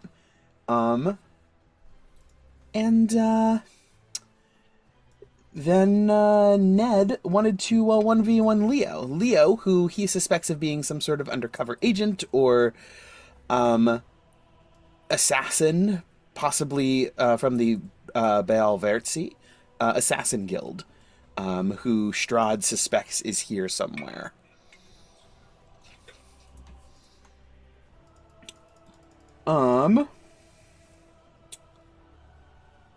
But yes. So, Ned got a chance to sort of chit-chat with Leo Delisnia for a moment, before Rahadin, who is the master of games, told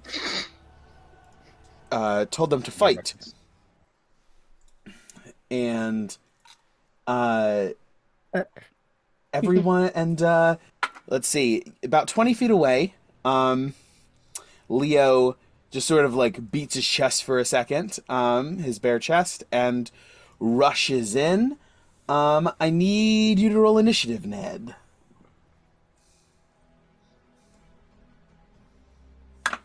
17. 17. Ooh, what's the bonus here?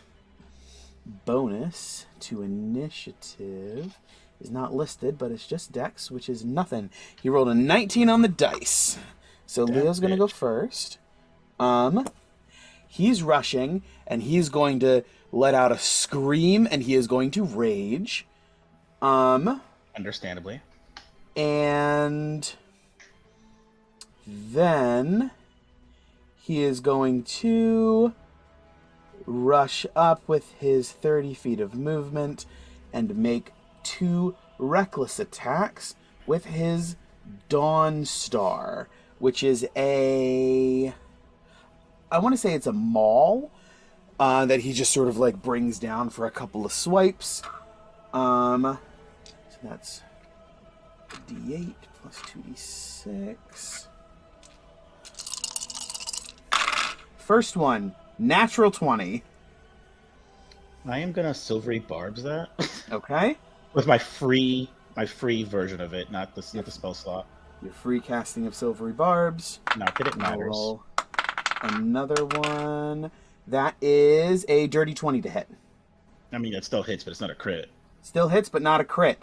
So you take what resistance is your staff set to? Oh, I didn't choose one.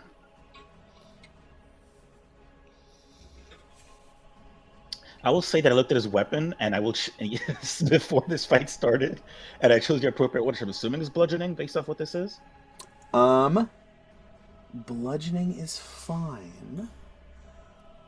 So continuing with the silvery glow to that spark.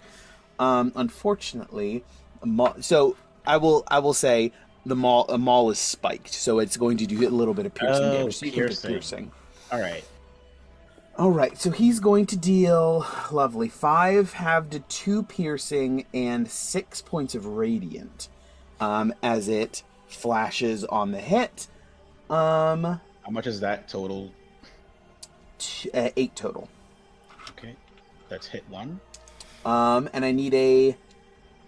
Let's see. If the target is a creature, it must succeed on a DC 10 Charisma save. What the fuck are you doing to me? 19. 19 success. Second hit is a 22 for 4 halved to 2 plus 8 radiant, so 10 total damage. And I need another charisma save. I'll let you know, as long as I don't roll a 1, I will always succeed on this because of a +9 to my charisma save. Yep. Yeah, sounds good. 23. 23. All right. Your turn. Right up in your grill. I don't like that. Blood in his eye. I have a few options here. You have 20 feet behind you before you hit the wall of the this little arena.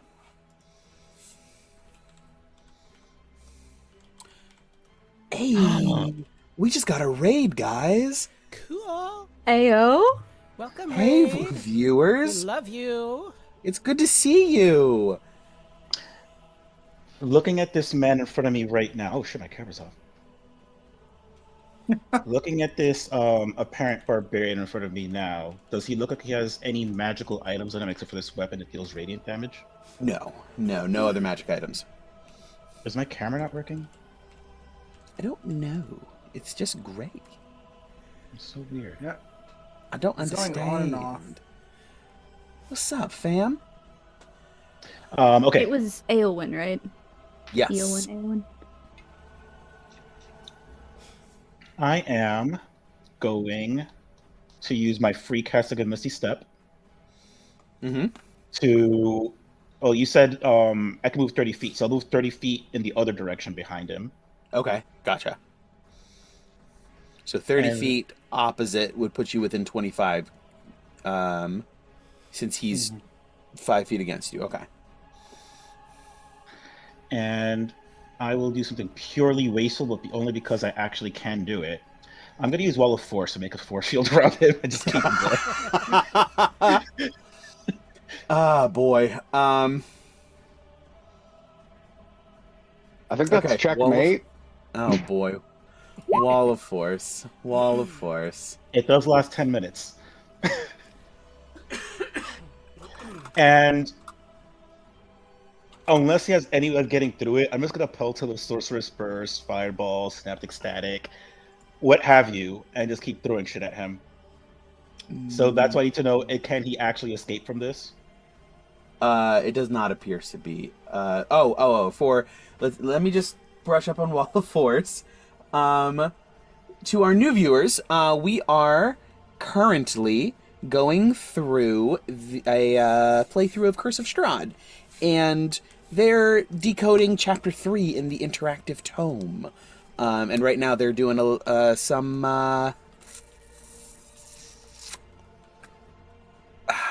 what's the word? Duels? Medieval Duels? gladiatorial. Yeah. Like at a Ren fair that you would find there. It's very similar to like the festivities and high spirits. As Strahd's family, some of Strahd's family has come to town. This is part of Castle Ravenloft through the interactive Tome of Strahd supplement. To answer your question there, Mark. I displayed the spell in the VT, the text there, if you want to read it. Hemispherical dome or a globe with a radius of up to 10 feet. Shape at a flat surface made of 10 by 10 panels. Contiguous, la-di-da. I did the dome option, by the way. Yes. I understood. Creatures pushed to one side, but you did not. Nothing can physically pass through the wall. Immune to all damage, can't be dispelled. Disintegrate, destroys it, however, also extends into the ethereal plane. Vox ethereal, travel through the wall. Spells still go through. So yes, you will win. But whoom, whoom, whoom, whoom. Just a bunch of spells down through there. Yeah. Just sort of catching them on a technicality. So it was fun while it lasted, Leo, but get dunked on. I was gonna choose either do hold monster or Big B's hand and use the grapple option, but I figured why give him a save? Exactly. The best successes are the ones that you don't give your enemies a chance to overcome. Okay. So Go ahead. after I beat him, I'll walk up to him and help him to his feet. He's like, very good match. I'm sorry I had to take a different approach, but clearly, and I will visibly showcase his chest and arms compared to mine. The direct approach would have had you at a severe advantage. It wouldn't have been fair either way. He grips and as you help him up. Your moves are sharp. You must have trained much. I did. How about we get those drinks and talk a little bit more? Yes, of course. And let us drink together and prepare for our next great battle. And he continues off. Just in case it wasn't clear, I have found a bunch of Zangief one-liners because I figured that would be an appropriate thing for this guy to say. Oh, he has a hairy chest too? Damn, man, my dreams. But yes. So with a success, the crowd cheers and chants your name as well. Strahd is pleased with how enthusiastic everyone is, and Sergei is just raring to go. He's enjoying himself. He's flitting like a social butterfly. He's saying hi to everybody. He's engaged with everybody. He's just a classic extrovert, just drinking it in. Plus, he's the guest of honor. Like, this could not be better for him right now. All right. Yana and Ivor. Go ahead and roll a d20. See who's up next. Although Ivor looks like he may have stepped away, so Risk, go ahead and roll a d20. Oh, okay. 14? 11. 11. Well, that's unfortunate. Ivor's not here. I was going to say, I just realized that Ivor stepped away, and I was like, wait a minute. So why don't Yana go ahead and go? Yeah, why don't we do Yana? Okay. Okay. Yana, it's announced, Rahidin steps out, and we have a very special challenge here, very graciously accepted by your Lord of the Lands. Yana seeks to challenge our Lord Strahd von Zarovich, test his mettle and strength of blade against her own. May the and everybody like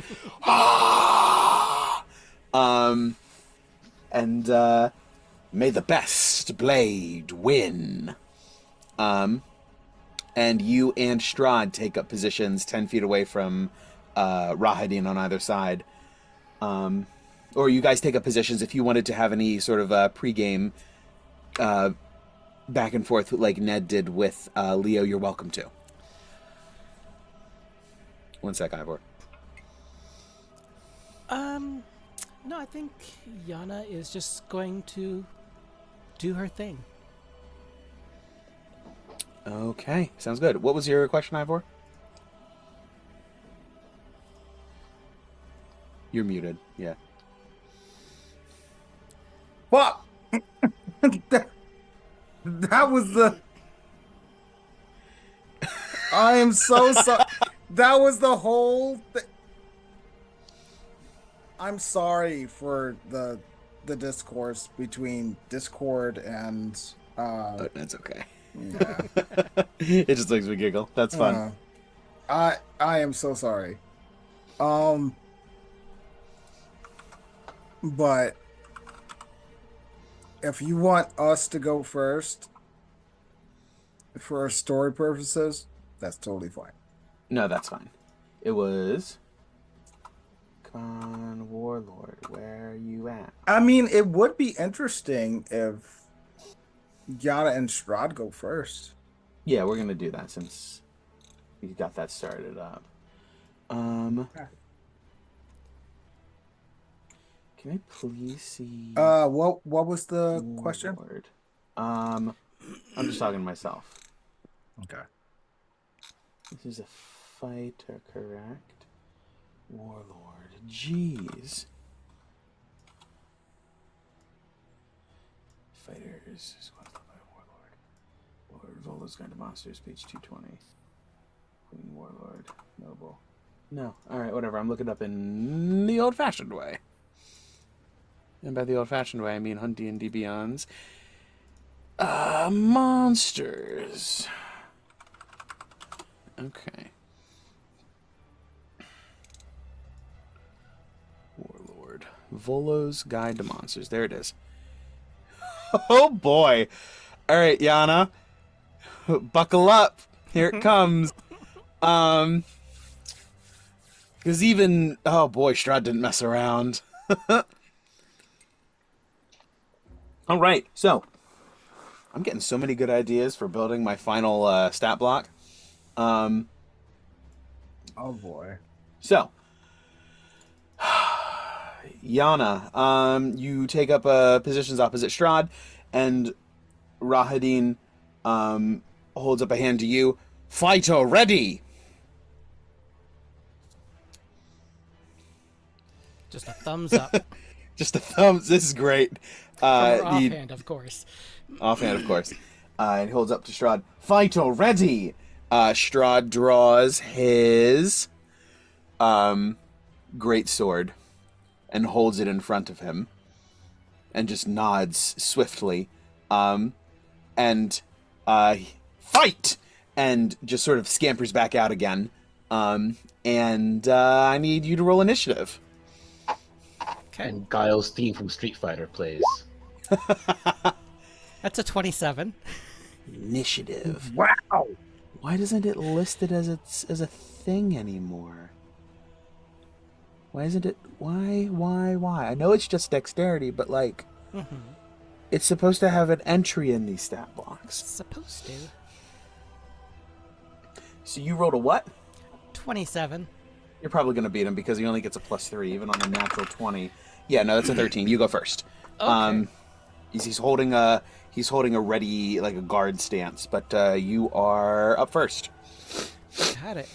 So we're gonna come out of the gate swinging. Let's see, which is that? First up, transform into glorious puppy Yana, also known as a werewolf. I now want to make a werewolf character who just transforms into just an adorable puppy and then slaughters everyone. Yes. And Just a little fucked up Pomeranian. Yeah. She is going to come in with a couple of predatory strikes to start off with. Ooh, go for it. Good.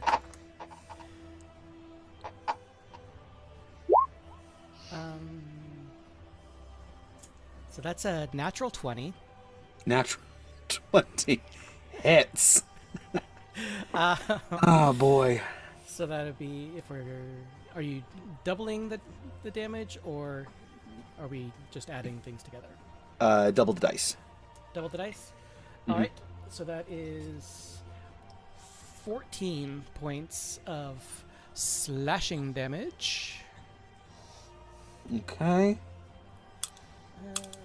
Let's see. Strike number 2 is Only 14? only 14. Yeah, because I rolled a 5 with a +4 for a 9, so it goes from 5 to 10, and then adding the 4 is 14. Okay, so I see 9 + 6. What are you? If you look where's at the calculation for the 9, Okay. Yeah. it's 5 + 4 = 9. Yeah, 5 plus 4 is 9, and then the 6 is just a d6. Yeah. Yeah, so just an extra d6, so 15. Okay. Okay.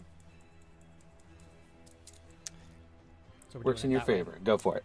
Okay. All right. So second hit is a 19 to hit. Oh, I see what you're doing. Since this just automatically rolls it with the critical damage one on nat 20, we'll just go with this damage. Okay. So this is a 19 for 7 points of damage. 19 also hits. 7. Okay. Sounds good. And I used my bonus action to transform. So 22. Okay, cool. Strahd taking 2 hits. Let's see. End of your turn. Strahd is going to use a legendary action, and there's no allies, but he is going to spend 2 to try to frighten you. Give me a wisdom save. of course. Let's see.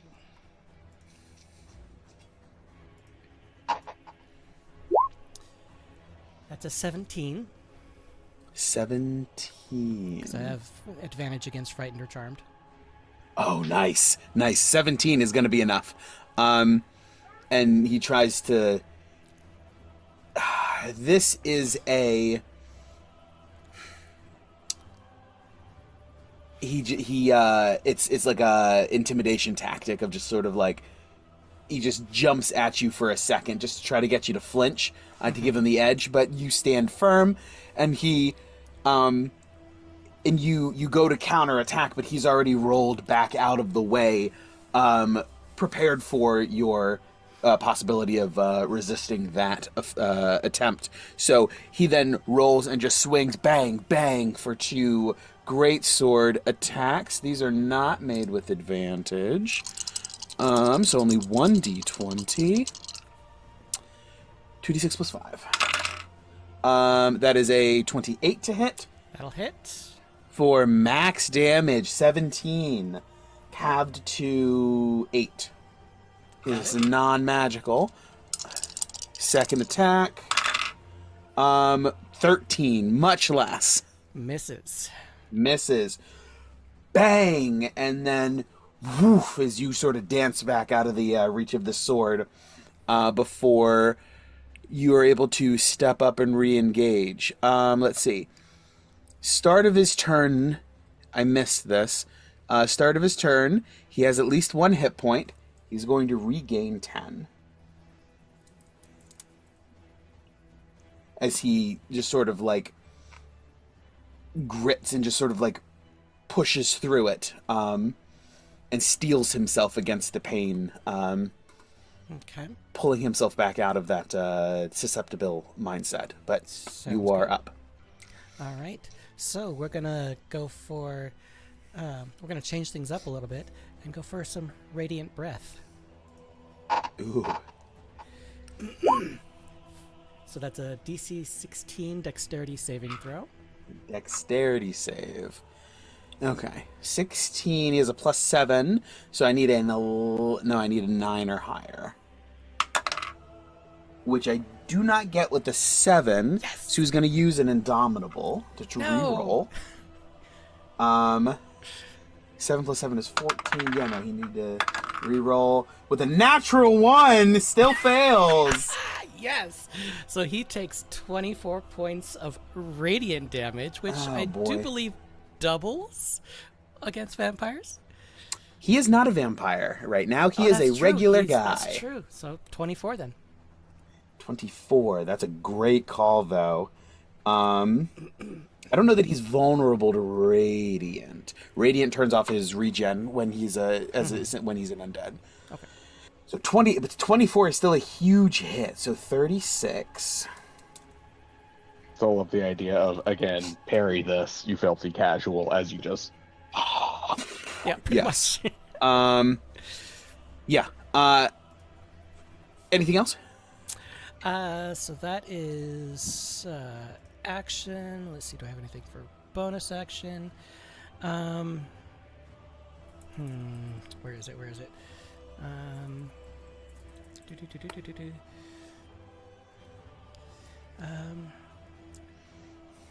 So I am going to let's see. As a bonus, you can curse a creature that you can see within 30 feet at the end of your next turn. So I'm gonna apply a blood curse of bloated agony against him, and I'm going to amplify it. So I take. So that's what, for a whole minute then? Yes. So I take 4 points. And so as a bonus action, you curse a creature that you can see within 30 feet of you until the end of your turn. For the duration, the creature has disadvantage on strength and dex checks and takes 1d8 necrotic damage if it makes more than one attack on its turn. Wonderful. All right. But you can make another. You can make turn. a con save at the end of your turn to see if the curse ends. Oh, to end it, I can try to end it early since you amplified it. Okay. Yep. Understood. So, he is blood cursed. This is great. This is very thematic for being Strahd's backstory. Lots of blood curses, lots of blood magic. Piques his interest. Maybe you're in a causal loop. Who can say? I did. But yeah, so his turn is going. He's going to go for another. I don't want to use that dice. I want to use this dice. He's going to go for another strike with his great sword. That's a 27 to hit for hit. 6 plus 5 is 11, half to 5, slashing. Okay. And then he's not quite sure what to make of this whole blood curse thing. He hasn't seen it before, so he's going to make a second attack. Okay.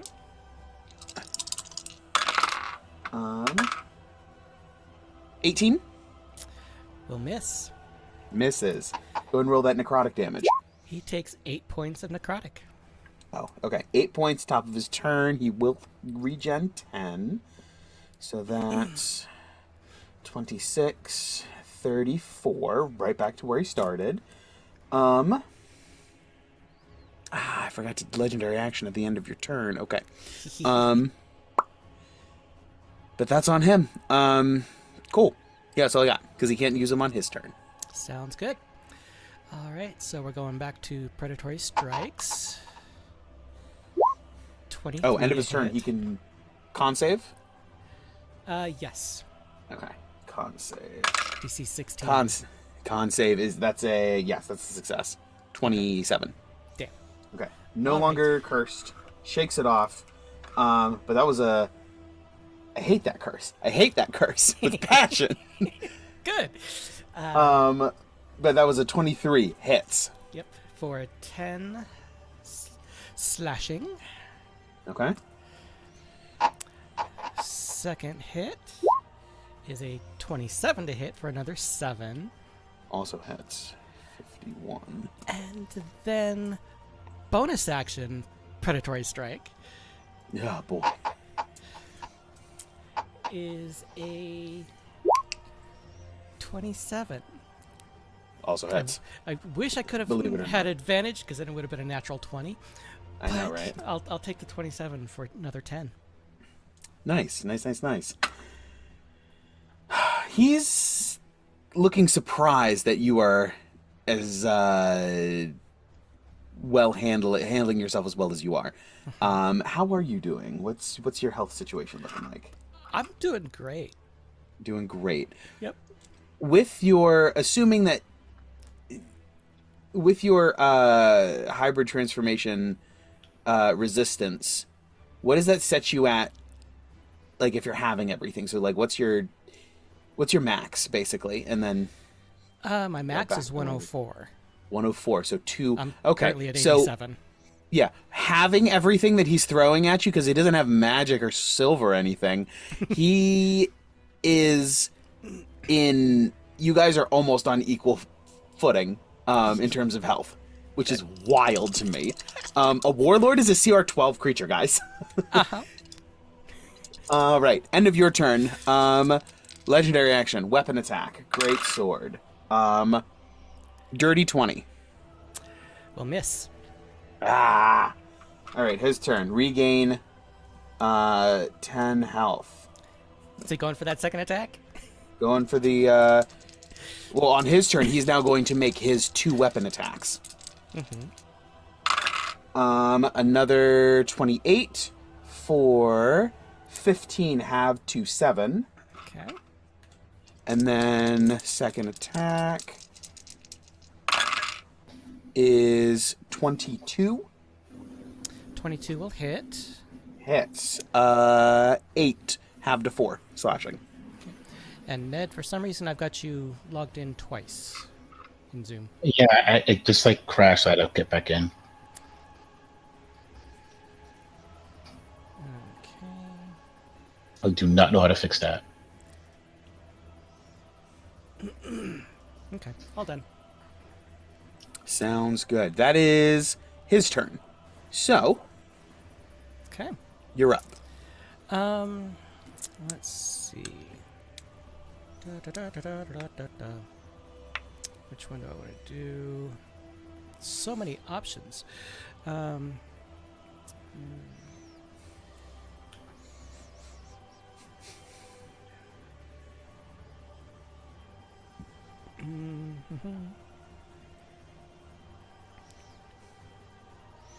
Just for simplicity's sake, I'm just going to make 3 attacks on his turn rather than breaking it up the specific way that it would have to be for, like, legendary action first, then his turn starts, then he makes attacks. I'm just Okay. going to make 3 attacks just to make it easy. Okay. Let's see. And then I will activate my Crimson Right on my claws. So I'll Ooh. take 1 point of damage. Actually, do I even take that anymore? Yes. And then I'm trying to remember which one I have. Crimson Right. I think I'm gonna do. Do I want to do fire or lightning? I think I'll do fire. On my predatory strikes, all 3 of them, or no, 2 of them this time because I used the Crimson Right. So that's an 18 to hit. 18 will just hit. Ooh, good. So 10 points of slashing and 3 points of fire. Okay. And second one is not going to hit with a 12. No, misses. Finally sees something coming. The fire seems to have caught his eye. Ducks dodges out of the way. Top of his turn. 54 as he regenerates a little bit. As his wounds, he sort of pushes through it. Grits his teeth. And is going to make 3 attacks. 21, and 11. The 21's hit. Okay. 10 halved to 5, 11 halved to 5, and then the last one missed. Okay, sounds good. That's all I got. Alrighty. We are going to go for... Do I want to do it? Yeah, more predatory strikes. Just have fun with it.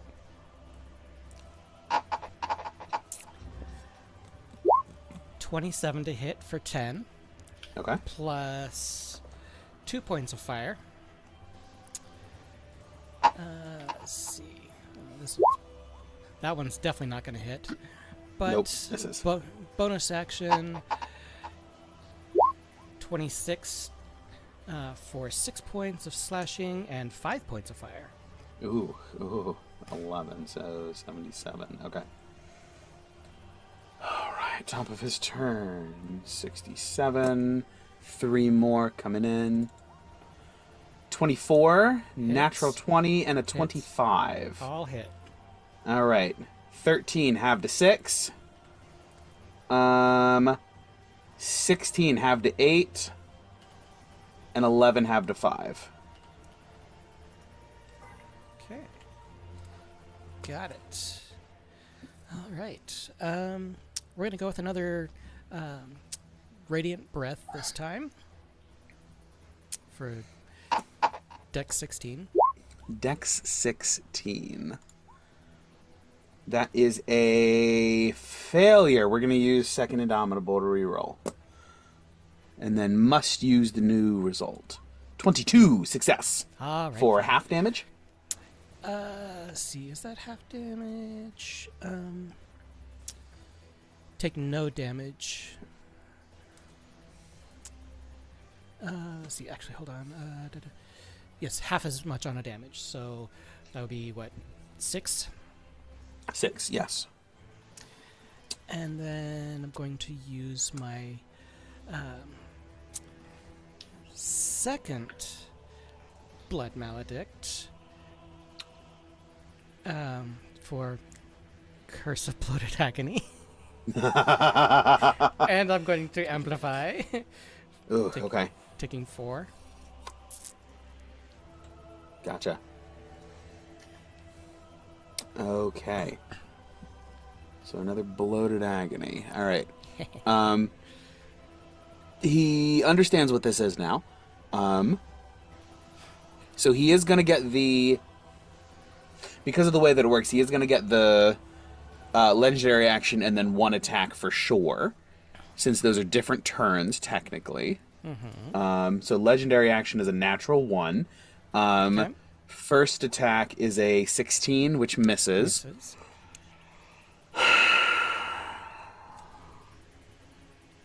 And then he's gonna hold off because he didn't like that last time. He's gonna hold his ground and stand. Good idea. Which means I get to do more. And back to my predatory strikes. Back to the strikes. Love Blood Hunters. That's a 21 to hit for 9 hits. Slashing and 4 fire.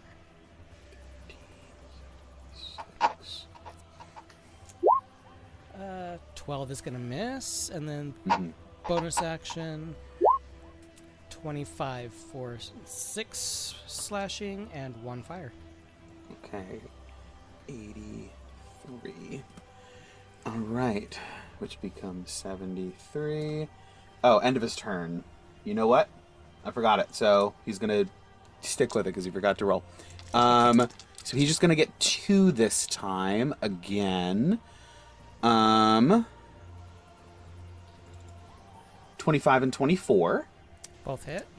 13 have to 6, 7 have to 3. And then end of his turn, he's gonna con save. Dirty 20. Figures. Didn't he just make 2 attacks? Legendary action and first of multi-attack. So they're separate turns, so it doesn't trigger it. Yep. Gotcha. That's the only snafu in there. All right. Cleanse from the stupid blood curse. Oh, boy. All right. I love it. You're back up. All right. So, how am I going to do this? I'm going to go in for a Fanged Bite. Ooh. Teaching him all the moves. Of course. That's a 19 to hit. Will hit. For 7 piercing damage. Okay. And I get 7 points back. Oh, nice. How are you looking with that 7 back? Definitely less than half. Ooh, boy. This 10 every turn is really coming in clutch for him. But I also get a 7-point bonus to my next attack. Oh, really? Yep. Oh, no, I can do one of the things. Never mind. So I chose to okay. regain hit points. Yeah. But I can do that 4 times. Yeah, you can do that 4 times. Okay. All right, back to his turn. Back to the feeling himself again. He's going to go back in for 3. First of all, he's going to regen. Let's see, actually, hold on. Do I have anything for... Just want to make sure I don't have anything for. Nope. Okay. Okay. Just want to make sure I didn't have a bonus action. 19, Misses.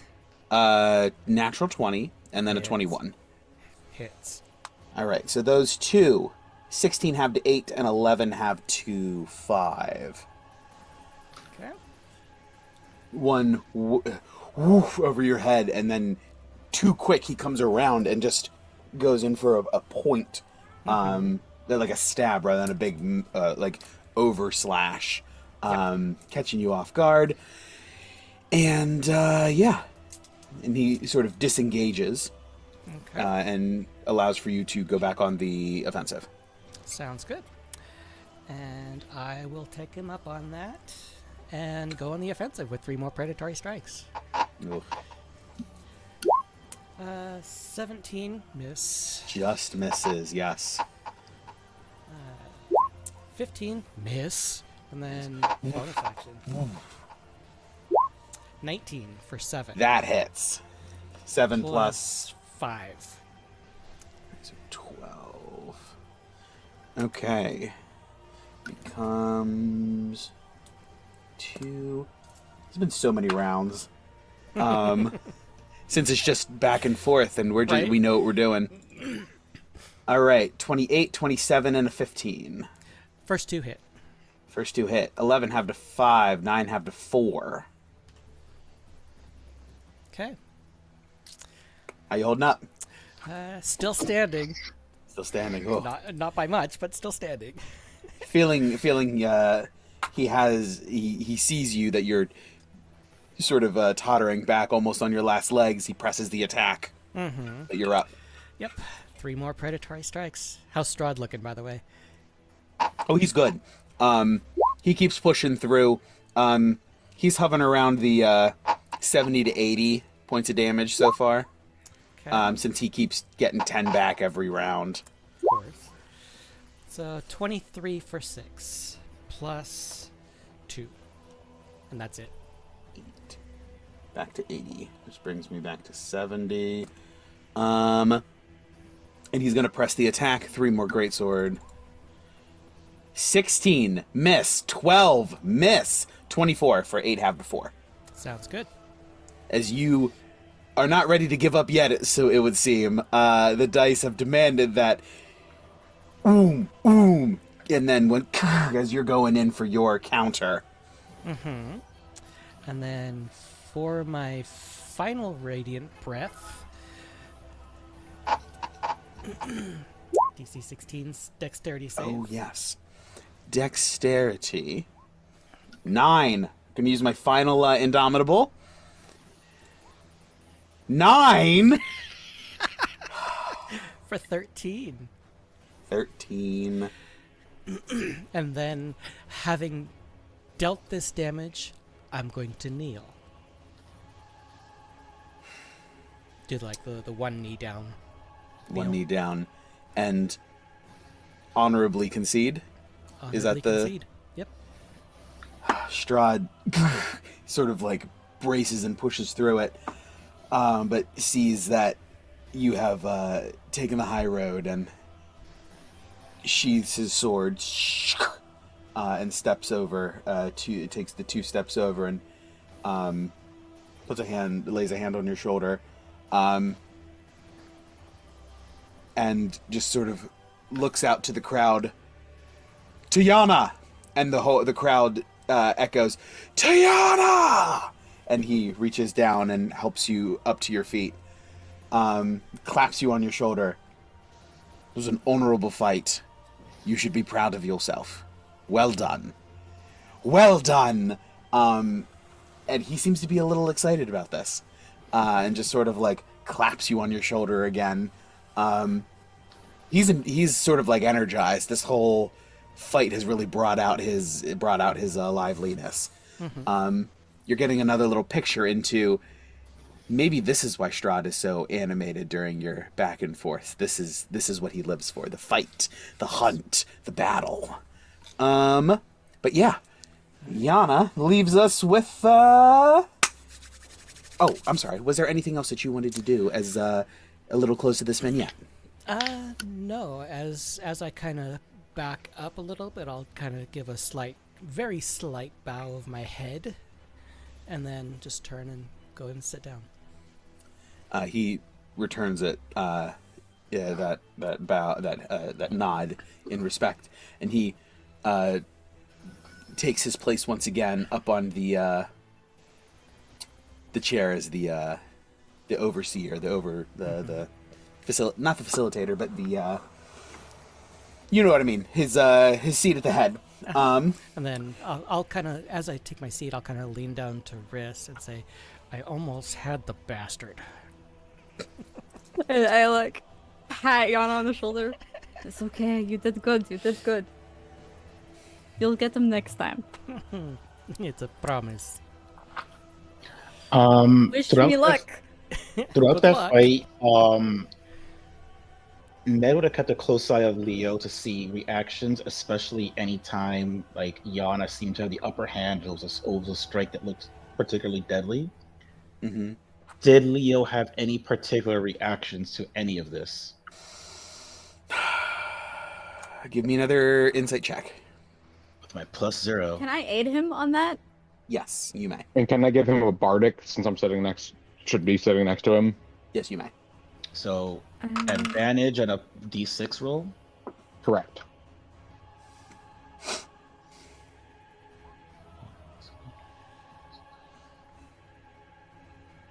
$18. 18.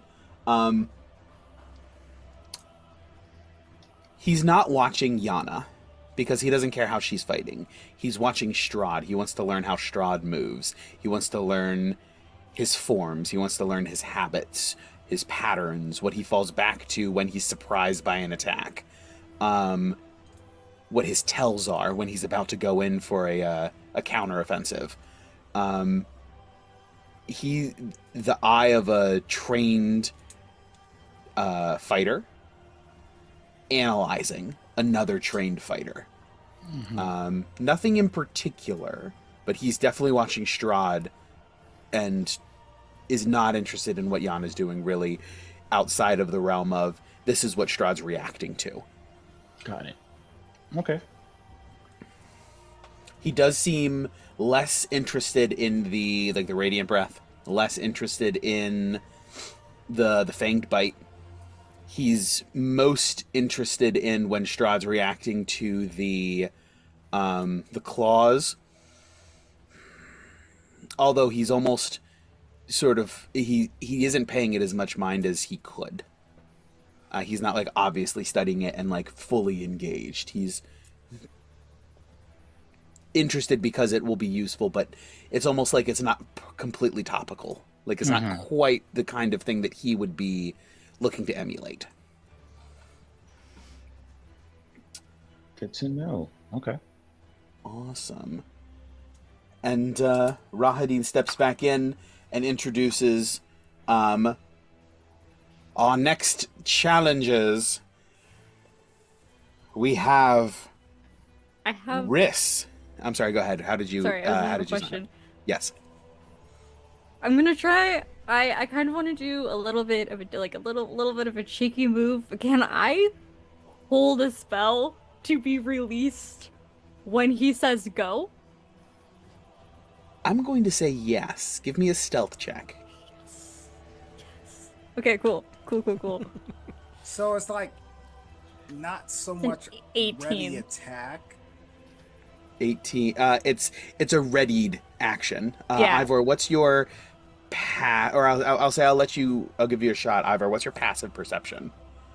It's nothing. I have a 0. You She can't gets a- possibly have a 0. Passive yeah. perception. Oh yeah, passive different perception. thing. I think makes it just he's a saying 10. it's a 10. He doesn't have any No. bonus to perception. Mhm. Yeah, I Yeah, don't have so any then- bonus. Yes, you do get this off, and nobody else is really paying any mind to it. Ivor's just not prepared for it. He's expecting he's expecting to go on go, not on Well, I am going on to go. not on g. But yes, so he introduces Riss, and the crowd roars. Ivor, crowd roars. And he points to you, Riss. Fighter ready. And I wave my hand, and like, in waving my hand is like the somatic component that I use to like pre-cast the spell. Amazing. Fighter ready. Like the blood starts to swirl. Fight! And he scampers back and almost gets clipped by this spell that rockets past him. It's a spirit guardian, so like bursting out of me is like the spirits, and the only person it will affect is Ivor. Not knowing that he's not that he's delineated as free, he's like he's like, oh shit, and just like panics and backs out of it real fast before realizing that he's okay, and he does a little pat, and Strahd just cocks a smirk and leans in because this seems like it's gonna be good. But yeah, roll initiative. Yeah, so that'll be a let's have some fun. It'll be upcast. And it's a wisdom saving throw, Ivor. Oh yeah, so you have to roll for now before initiative. I thought they were 20 feet apart. Isn't Spirit Guardians a 15-foot radius? That's true. It is. Yeah, you're 10 feet from the center, so that's a great point. Okay, Not quite in radius for that. Okay, cool. I needed to get it up first. Yes, I needed to get it up first because I didn't want to lose the action. All right. Mm-hmm. So initiative. Initiative. I got an 8. Wait. I don't think I get anything from. I get a +2. So that's a dirty 20. That makes sense. Ivor's up first. As this spell sort of erupts out of nowhere, you're like, ah, ah, ah, ah. Go for it. What you doing? Just give him a smirk, be like, come at me. All right. And I'm doing this on not roll D20, but D&D Beyond, because they just don't like me for whatever reason. It'll keep it nice and snappy. I agree. Good call. Yeah. Let's see.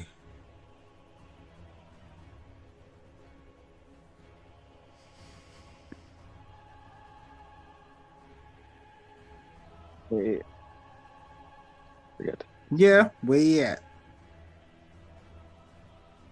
All right, go for it.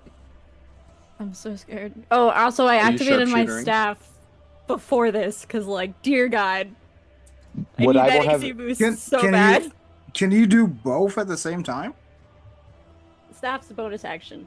Staff's a bonus action. Yeah. Okay. Could Ivor have had Echo up as well? Yeah, that's fine. Echo I did not hide the fact that I activated the Blade Song. Like, that was like this is for my safety. Like, your friend is about to start shooting you with a gun. So I it's will a fair not stand a point. chance if I do not do this. This only evens the playing field. Okay, so I put the staff away actually after I activated it because I'm not planning on attacking him with it. Well, you have to keep it out and moving as part of that. Yeah. So, I will say, I will activate Echo behind her because she charged me. I haven't moved technically yet. No, you're up first. Yeah. Like, if you want to put Echo behind me, that's fine. Yeah, Echo, if you do, Echo will immediately pop. Yeah. Okay, so you only get like 30. You can only move like 15, 20 feet within you. Oh, that's true. That's true. Yeah, because he's gonna hit Spirit Guardians, and even on a success, he's gonna die. Probably like 30 feet, like diagonally behind me. Okay, so he's behind you. Got it. Behind me, 30 feet. Okay, sounds good. Actually,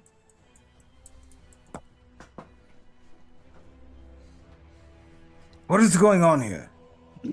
Ah. Ah. I understand. And okay. Does a 24 hit? I think for the first time in this campaign, I'm going to cast shields. Hey, My Nice. AC is now 27. legit. Wow. A I 27 AC. What kind of monster I are figured you? since we're kind of in loosey goosey, I Some kind of revamped my wizards. spell list a little bit since it's like the beginning of the day. Yeah. So yeah, I don't normally prepare shield because I usually only use barbs. But I was like, no, I'm gonna need shields. Blade singers, boys, blade singers. You could have emptied our short rest anyway, which we arguably Yeah. had. Yeah. Yep. Mm-hmm. And Miss. as Ivor takes this shot, just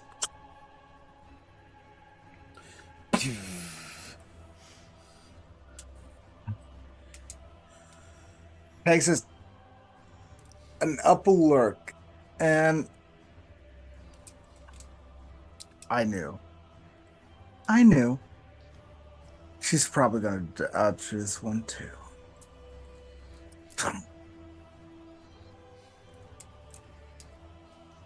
Oh, definitely that one.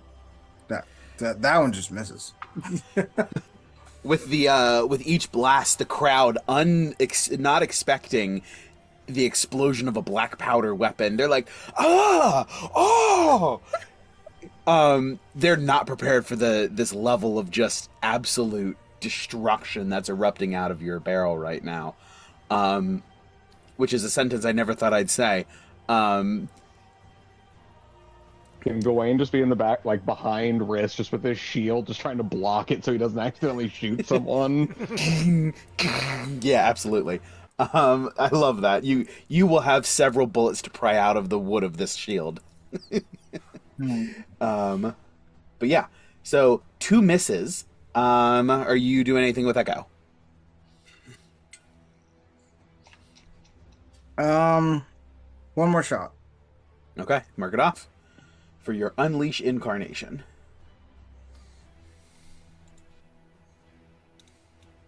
Okay, I've used my reaction, so I can't do anything else.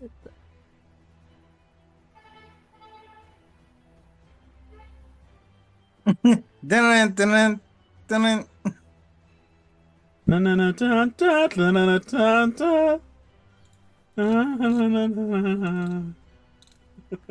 Does a 20 hit?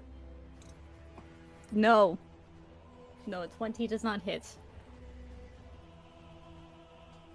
All right. So Listen, I know what Ivor can do, and I don't want it. All right. This is great. I have watched this man decimate foes from across the battlefield. I was like, you know what? I don't. I died once already. That's enough. Twice actually. That's enough for me. Weird question, DM. Yes. Does the echo that is currently here, when it leaves, will it have some knowledge of Strahd's past, or will it just be wiped from its memory, or did it never even exist? Because of the way, if it was Alexo, it never would have existed, because of the space-time continuum. But with Ivor, I'm gonna say it. Yeah, it's gonna remember just like everybody else. ooh. But that brings us to Riss, unless you wanted to move, Ivor. I am going to move. Actually, if I may. No, my map is still not moving. My map is not mapping. You are 20 feet away. Okay.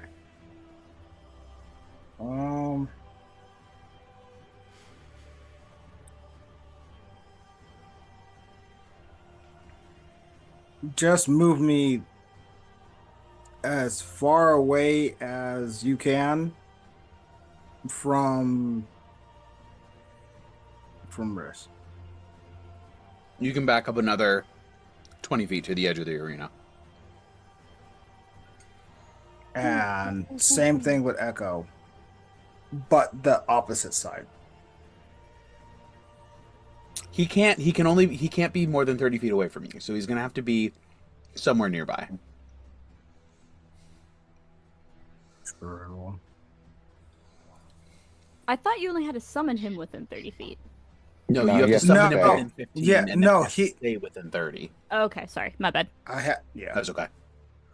It's real complicated. I was it trying to complicated help for me my to friend, remember. okay? No, that's fine. Respect. And as we are moving, I'm explaining this to you.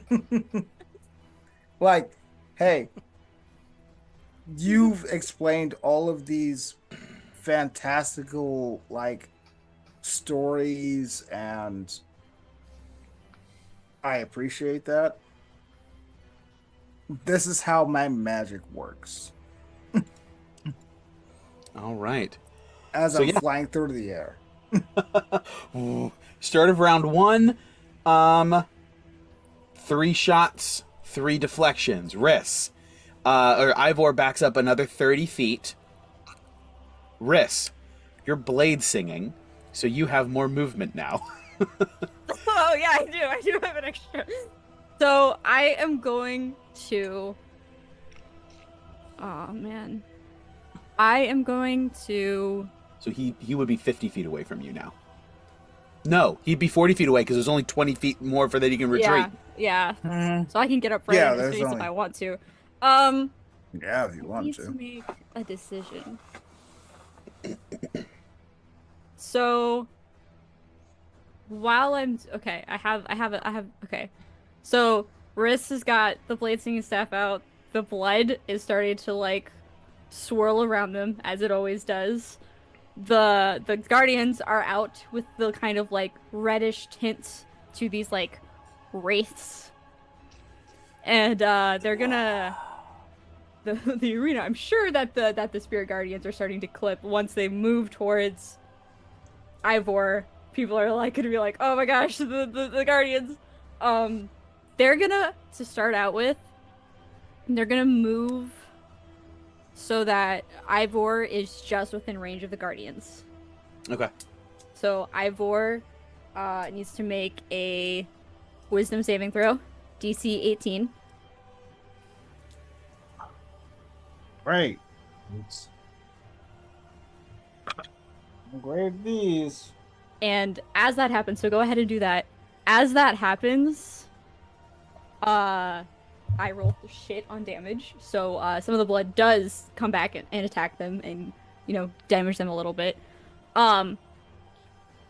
But as he moves in, as they move so that Ivor is within range of this attack or of this spell, it almost seems like a specific they like send out a drop of blood almost, and it almost is like kind of like, you know, like a bead of fireball, but it like leaves a trail and it hits him and it like snaps taut between the two of them. Like a And- blood arrow. Yeah, and then like where it hits him, like it just like hits his shoulder, but like a glyph appears, like almost like written in blood on his armor. And Riss for the first time is going to use this thing called Glyph of Hemorrhaging. Hey. Once per short rest, when I damage a creature with a spell, I can choose to curse that creature for 1 minute. When it is cursed, whenever the creature is hit by an attack, it takes an extra 1d6 necrotic damage. Mm-hmm. And at the end of Ivor's turns, he can make a con save against my spell DC to get rid of it. Interesting. Man, y'all breaking out the big guns against each other. Okay. Six But- I don't know how often I'll actually I- be able to use this because it is attacks, Mm-hmm. but I figure use it while I got it, right? Pretty much. I understand that. But does that spell DC specify if it meets, it beats. Yeah, meets it beats. That's the standard for Yeah, across so the essentially, board. basically, I'm doing this anyways because you'll take half damage even if you save. So I hit you, I damaged you with the spell, so I'm able to do this. This extra, the glyph doesn't damage you right now. Okay. Correct. It might do more damage in the future. All right. So how much how much Did you save?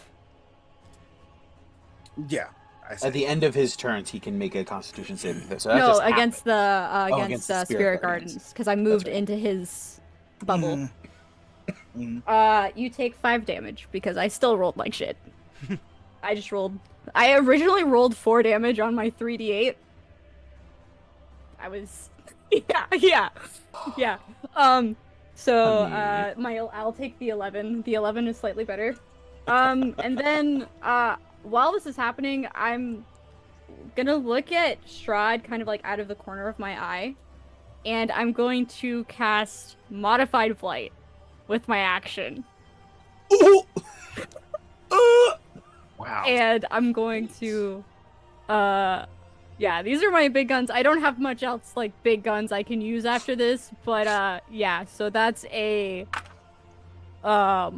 Towards Strahd? Constitution save. No, to Ivor, but I'm watching Strahd's reaction because Modified Blight is based off of my blood, and my blood is the main attack of the spell.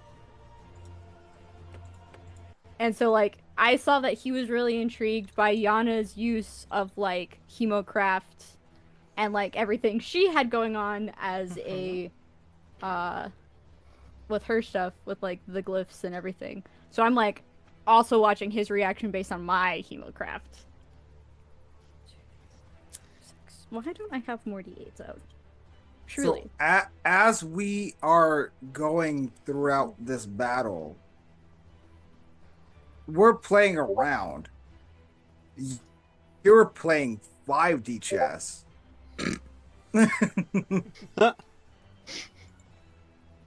I'm playing checkers. I'm like, hey. Make a con save, Ivor.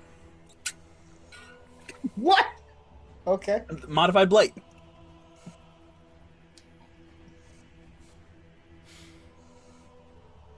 Oh, god damn. That was a goddamn roll. I rolled real bad on the damage.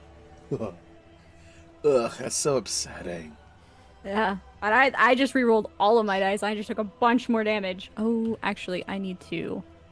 Oh, no. Con's good. I'm Burn good. yourself out. I'm good. It's okay. This is all within reasonable... He didn't hit first round, so we're good. I can do damage to myself.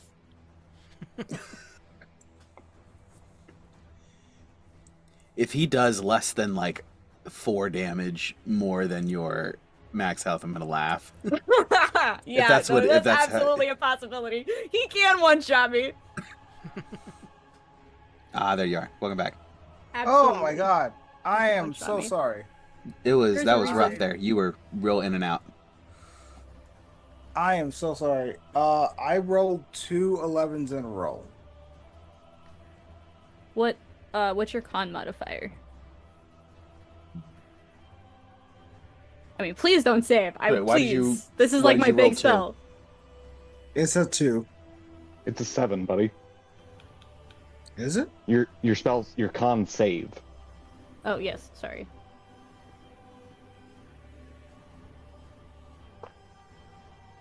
Because you got a +3 con and a +4 proficiency. Mm-hmm. My bad. So I think you only have... Yeah, that's right. +7. Yeah. Yeah, so that's what? 11 plus 7, 18 exactly. Okay, so he'll take half damage, which is 20 damage Ooh. on my 5th level of light. Force or necrotic. Force. Because again, I'm trying to gauge. I'm not making a perception check because like I'm actively fighting someone, but I'm trying to gauge what Strahd's reaction to my abilities are. Give me a perception check just to see what you're glancing at. Okay. I was like, I'm not trying to like take Correct. my action or whatever. Oh, I rolled good. Why are my d20s rolling so good, but my damage dice roll so shit? That's a 19. I'm so sad. Intrigued. Magic is something that he has some knowledge of, it seems, and he's savvy enough to realize that this is a novel bit of magic going on. And we're in a novel right now. Damn, he's so good. See what I did there? A literal master. Hey. No, I figured he would have some idea. I just like after seeing him be so I got impressed by you. Yana's bullshit, I was like, I wonder how he's gonna react to my bullshit because mine is arguably more flashy in terms of how I use my blood. He is very like fully engaged in this, even more than other fights, right? Like he has some refreshments that he is sort of like abandoned for the moment, and is like he's like locked in because this is getting his attention. So like I'm like I call over to Ivor, is like, make sure we put on a show, yeah. Well.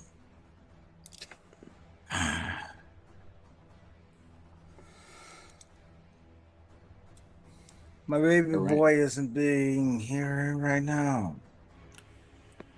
Internally. She doesn't, they don't hear this right now. And... Remia. Right meow. Yeah. And...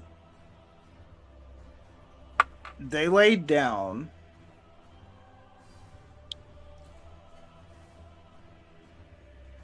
And as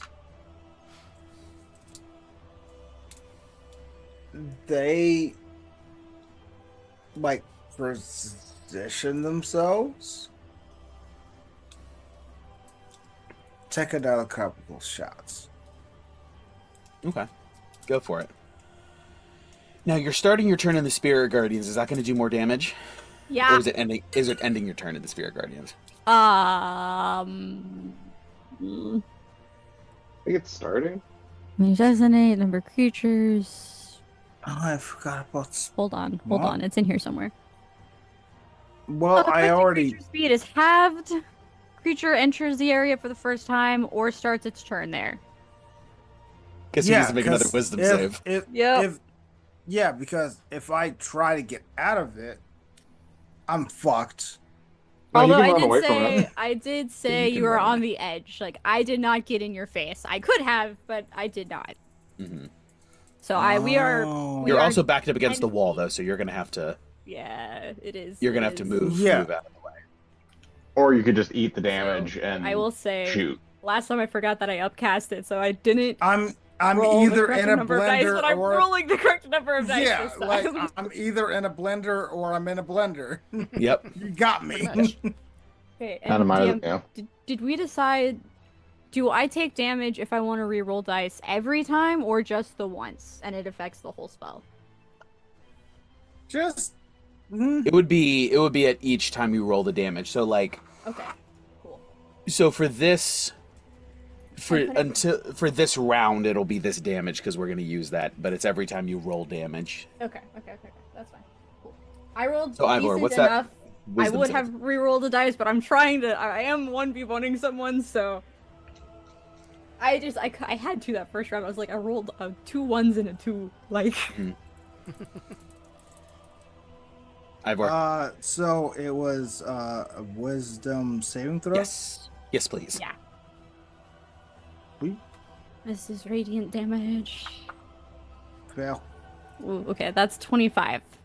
Oh no, Ivor. Listen, this man can obliterate me in like less Hey. than a turn, okay? Oh, no, I had Ivor. to come Hey, out with a gun swing. It can go either way. Oh no, Ivor. You're in danger now. Hey Ivor, you know that thing about holding back? I think that's over. Yeah, no. Somebody else took Riz their is gloves off. obviously not holding back. You Yeah, you have the ability to do great violence, sir. I have the ability to retaliate, so like don't worry too much. I still have more tricks up my sleeve. Don't worry. I could still retaliate. Because you get what with your unleashing? If you unleash incarnation and action surge, you get what, like 6? Yeah, 6 shots. Jesus Christ. Ah. Yeah. Yes. Now, when Riss rolled up on you,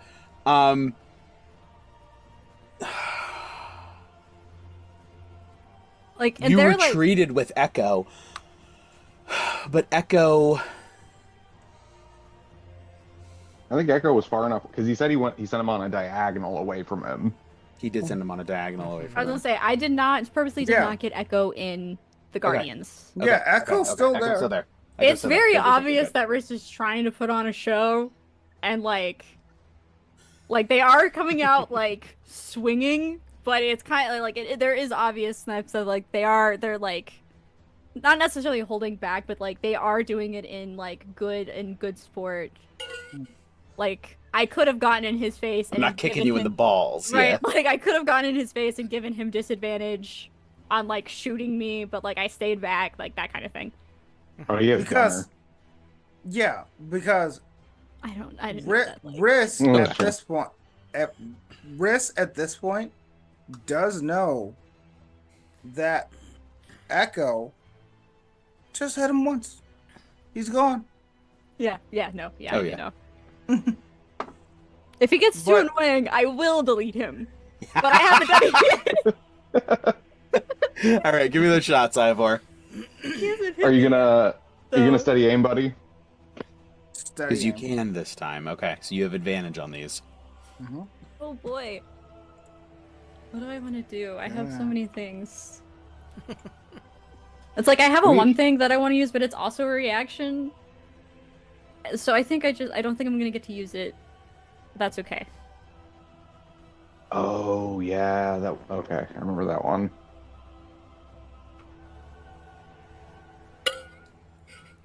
It's the thing I would love to do to Strahd.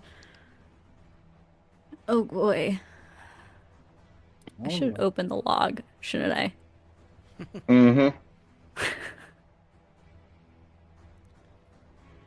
So Ivor, you have advantage. So roll your d20 again. See if you get anything higher.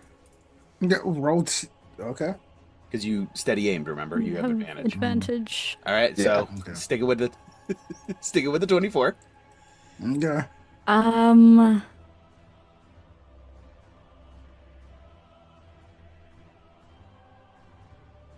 I'm gonna shield again. Yeah, that feels, yeah. Now that I'm seeing him, like, I feel like I'm seeing, like, Ivor, like, start to actually, like, square up. I'm like, okay. Oh. It's like, Oh, now knowing now full how did well you see me he squaring up? yeah, knowing full well he can, like, delete me in less than a round. Like, I am, like, remember, I have, like, 60 health. Well, actually, I have 60 health right now. But, like, I'm just like, I don't have that much health. Still flimsy wizard. So Ivor, remember you have advantage on these hits because you are steady aimed. So yeah, go ahead. That was your first one. It's like I'd like as he's shooting, I want imagine like the blood mist that's kind of like floating around was like making small shields, like where the bullets are. I like it. That's cool. First And- attack. Go ahead and go for another one, Ivor. All Yep. right. You have Yeah. advantage. With advantage. Yep. So roll twice. Nat 20. That hits. And you can't barbs it. Nope. Oh shoot.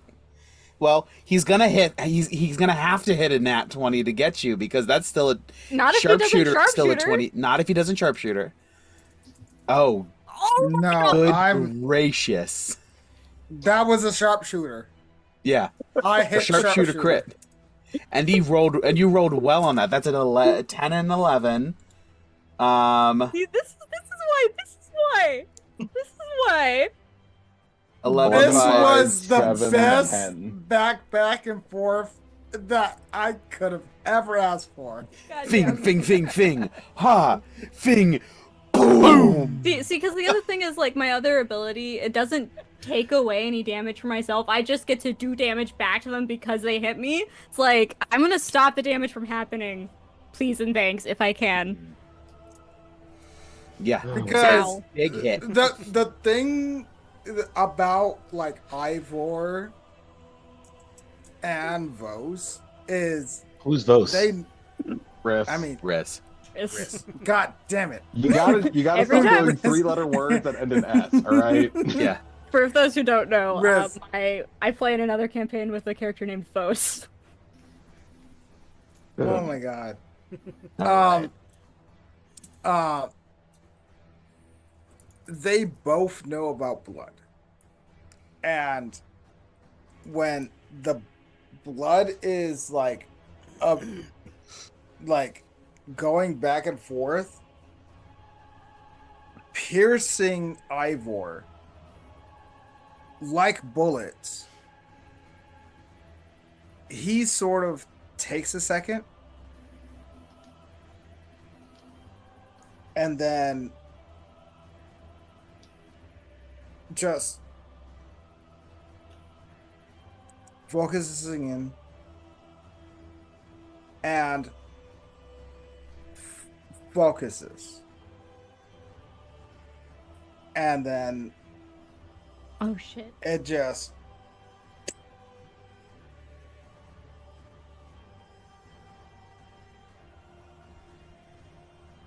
Can I Alright. flavor part of this? Because Sure. technically it was a nat 20, so it hit anyway, but technically my AC is 27, so like the blood comes up to like block it, but it like pierces through and like shatters the shield that the blood makes. Like gets through and hits them anyways. Oh, for sure. Yeah. I maintain Absolutely. concentration, by the way. Thank you, nat 20. Ooh, nice. Okay. Cool. So that was second shot, right? Yep. Yeah, that was the second Are shot. you doing another Unleash Incarnation? Yep. Okay, go for it. Ah! Are you gonna sharpshooter this time? No. Would you say your AC was a He doesn't 27? need a sharpshooter because I don't have enough health to survive. Yeah, it's a good point. It's a Like, great Riz point. took that hit and it was a No, big like- hit. Oh shit! Yeah, Like you have a 27 just off AC. from their heart. Fuck. Yeah, no, I have a 27 AC. He can only hit you on a nat 20. If he That's sharpshooters. Crazy. Yeah. If he sharpshooters, but that's still Yes. crazy. It's like That's he's so taking that crazy. -5 willingly. Don't come for me. All right. Yeah, go ahead and take that third attack. Unleash. At advantage. Yeah, advantage. Wow. That Were would you have been me- good.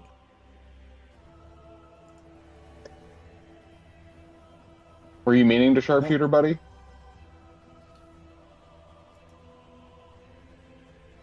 No, he said like if I was only going to sharpshooter. No, Ivor, you get to pick if you want a sharpshooter. That's entirely always up to you. Yeah, you can just do that or Oh. not do it on any shot. Yeah, you don't. You so don't if they have like to a do stupid it. high AC, like Riss, you can just be like, nah, no sharpshooter. Hey, Oh. hey, I worked hard for that. I'm not knocking it. That's amazing. So yeah, if you did not intend to do sharpshooter, go ahead and roll again with the regular modifiers. Well, if not, if I'm not gonna hit, I'm not gonna hit. That's up to you. But yeah, with sharpshooter, even with advantage, that's still not going to hit. Yeah, So, I'm not gonna hit. That's that okay. was You still did a lot of damage. that was your 3. Are you doing anything else? Action surge. Perchance. That's a miss. It's, let's see.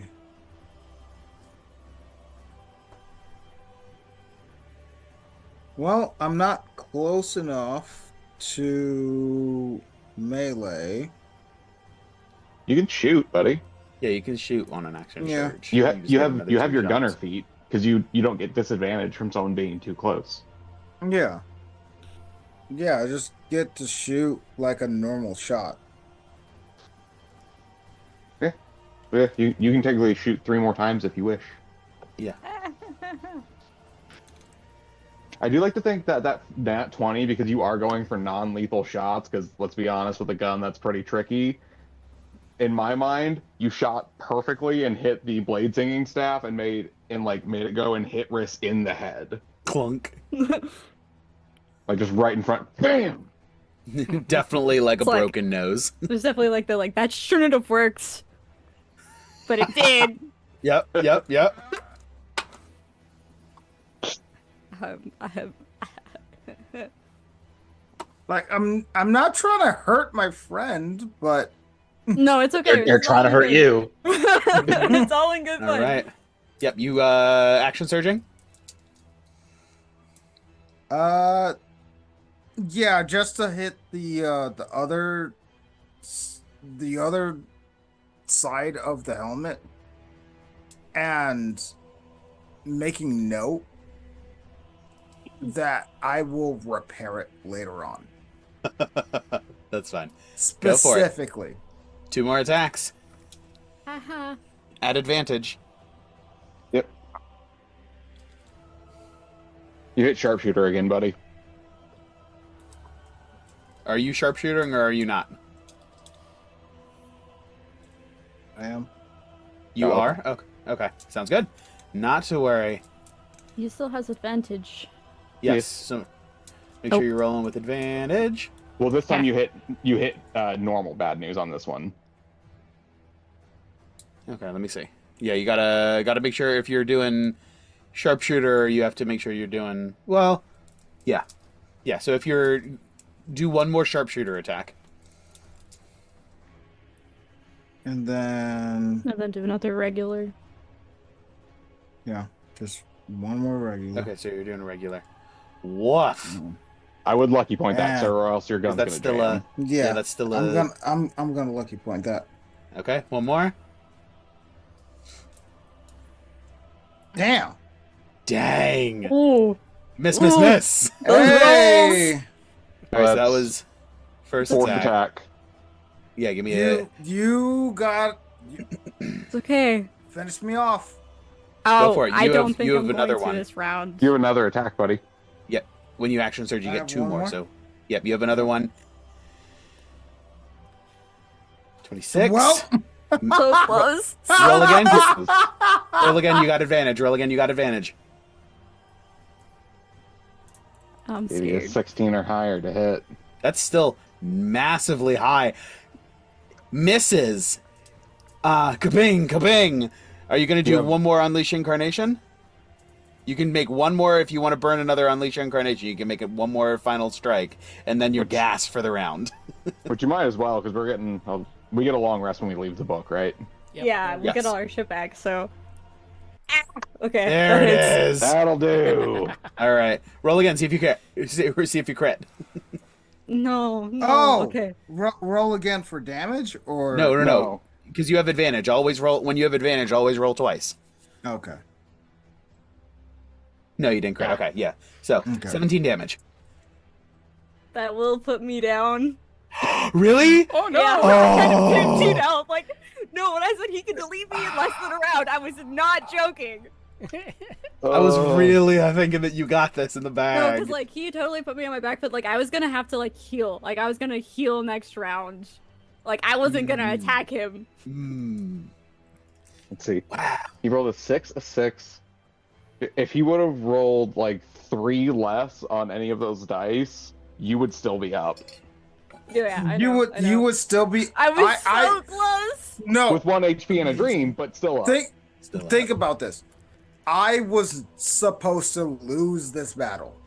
No, Think I knew about you were that. gonna win. I knew you were gonna win. No, Like, no, I was no. like, No, I was not supposed to win this battle. All right. So, But real quick, for chat, I'm putting myself back up. And for Dalton, close with and destroy the enemy. I'll just say that. But no, yeah, I knew as soon as he like locked in and like, cause I knew he had action surge. I knew he has incarnated lane legionary. Like I know, like when he really puts his back into it, like I didn't stand a chance. Like I was like, I'm gonna go out and try to do as much damage as I possibly can, and he's gonna delete me after that. And I'm okay with that, cause I know that's how that's gonna go. How much HP does Ivor have right now? So, how much? Cause like I think I did. But how close was it? Because I think I did 50-ish total between the first spirit, like the 2 rounds of spirit guardians, and then my blights, which you saved. How dare you, sir? I have 16. It was so close. Oh! You would have dropped him on his next turn. 16. Yep. Just the Spirit Guardians alone would have probably Spirit done guardians, yeah. Spirit Guardians would have ended. Amazing. I thought about using Pulse Wave to Amazing. pull him in, but That's why I kept saying, so you're good. You're good. And you were like, "Oh no. I'm not going to win this. I'm dead." All right. So, uh with that, final boom, Riss, you just get rocketed back, and you are down for the count. Rahadin stands up and announces, "Winner, Ivor!" And the crowd erupts and cheers your name, Ivor. And Strahd is there clapping and congratulating you as well. Yeah. Oh, he froze. oh froze. okay. I thought that was my internet going Oh out no. again. I was like, Yeah, I was like, "Where'd he go?" He frozen. Oh, there he is. there he is. I hate this. You a shark over there? He's a Uh, snake. Mr. Now my- Coliseum going up and down. Now my internet connection Where'd is he like, go? Where'd I freeze? Where'd I freeze? You You were said so. Did Rahadin sort of like... Not yet. It was the No. beginning of that. Yeah. That's so funny. Oh my gosh, Rahadin does the winner, Ivor! And the whole crowd roars and cheers your name. After whoever And- gets me up, I imagine Ivor's gonna go to like shake my hand, and I'm just gonna give him a hug instead. Yeah, I offer my hand, and you like rush into me, and I just go, "Oh, I accidentally get blood all over you, and I'm like trying to like pull it off with like my magic. I'm like, oh no, it's all. and I'm like, no, it's all right." And we both go back into like my quarter or your quarter, whichever one you're. I more drag you comf- over to Yana because I'm like excited, like Yana. Like Ned, I'm like, you see? Well done. Excellent fight. Yeah, That was Yeah. very good. That was very close. Riss, you dodged a lot of those shots. That was I very know. impressive. I didn't realize I could do that. like Why don't you do that all the time? Dodging magical bullets.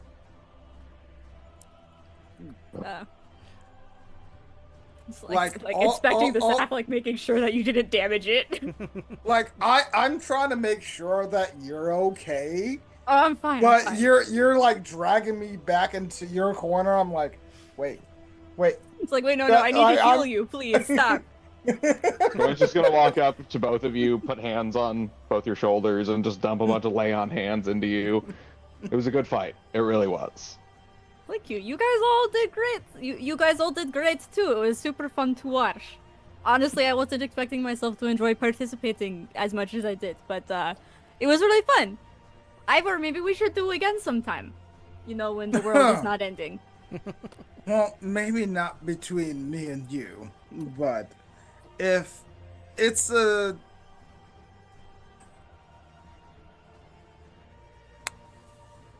within this confine, which It's probably not going to.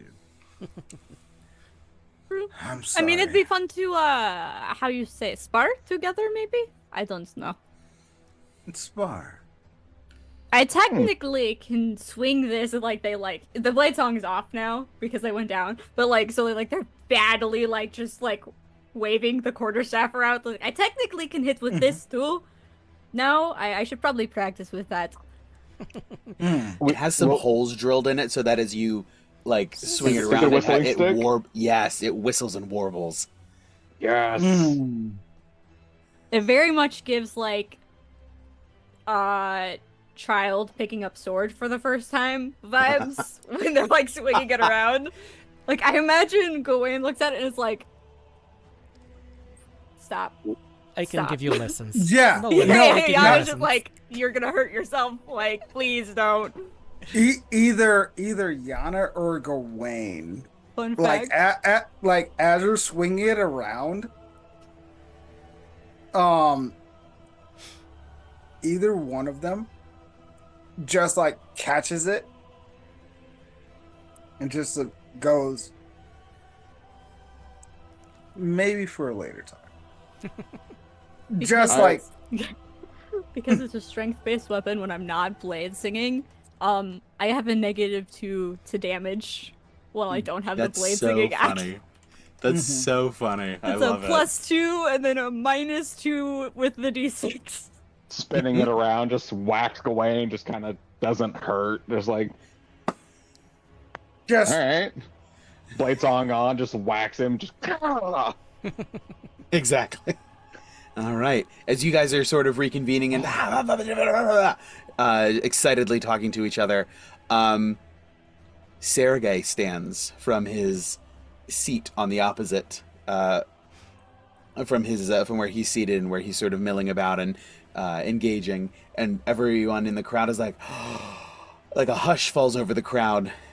He slowly walks into the center, across the field, and up to the base of the seat where Strahd is sitting. And he draws his sword, which has a beautiful crystalline glass clear blade that shines in the sunlight, and it almost appears to be made of light itself, glinting and shimmering.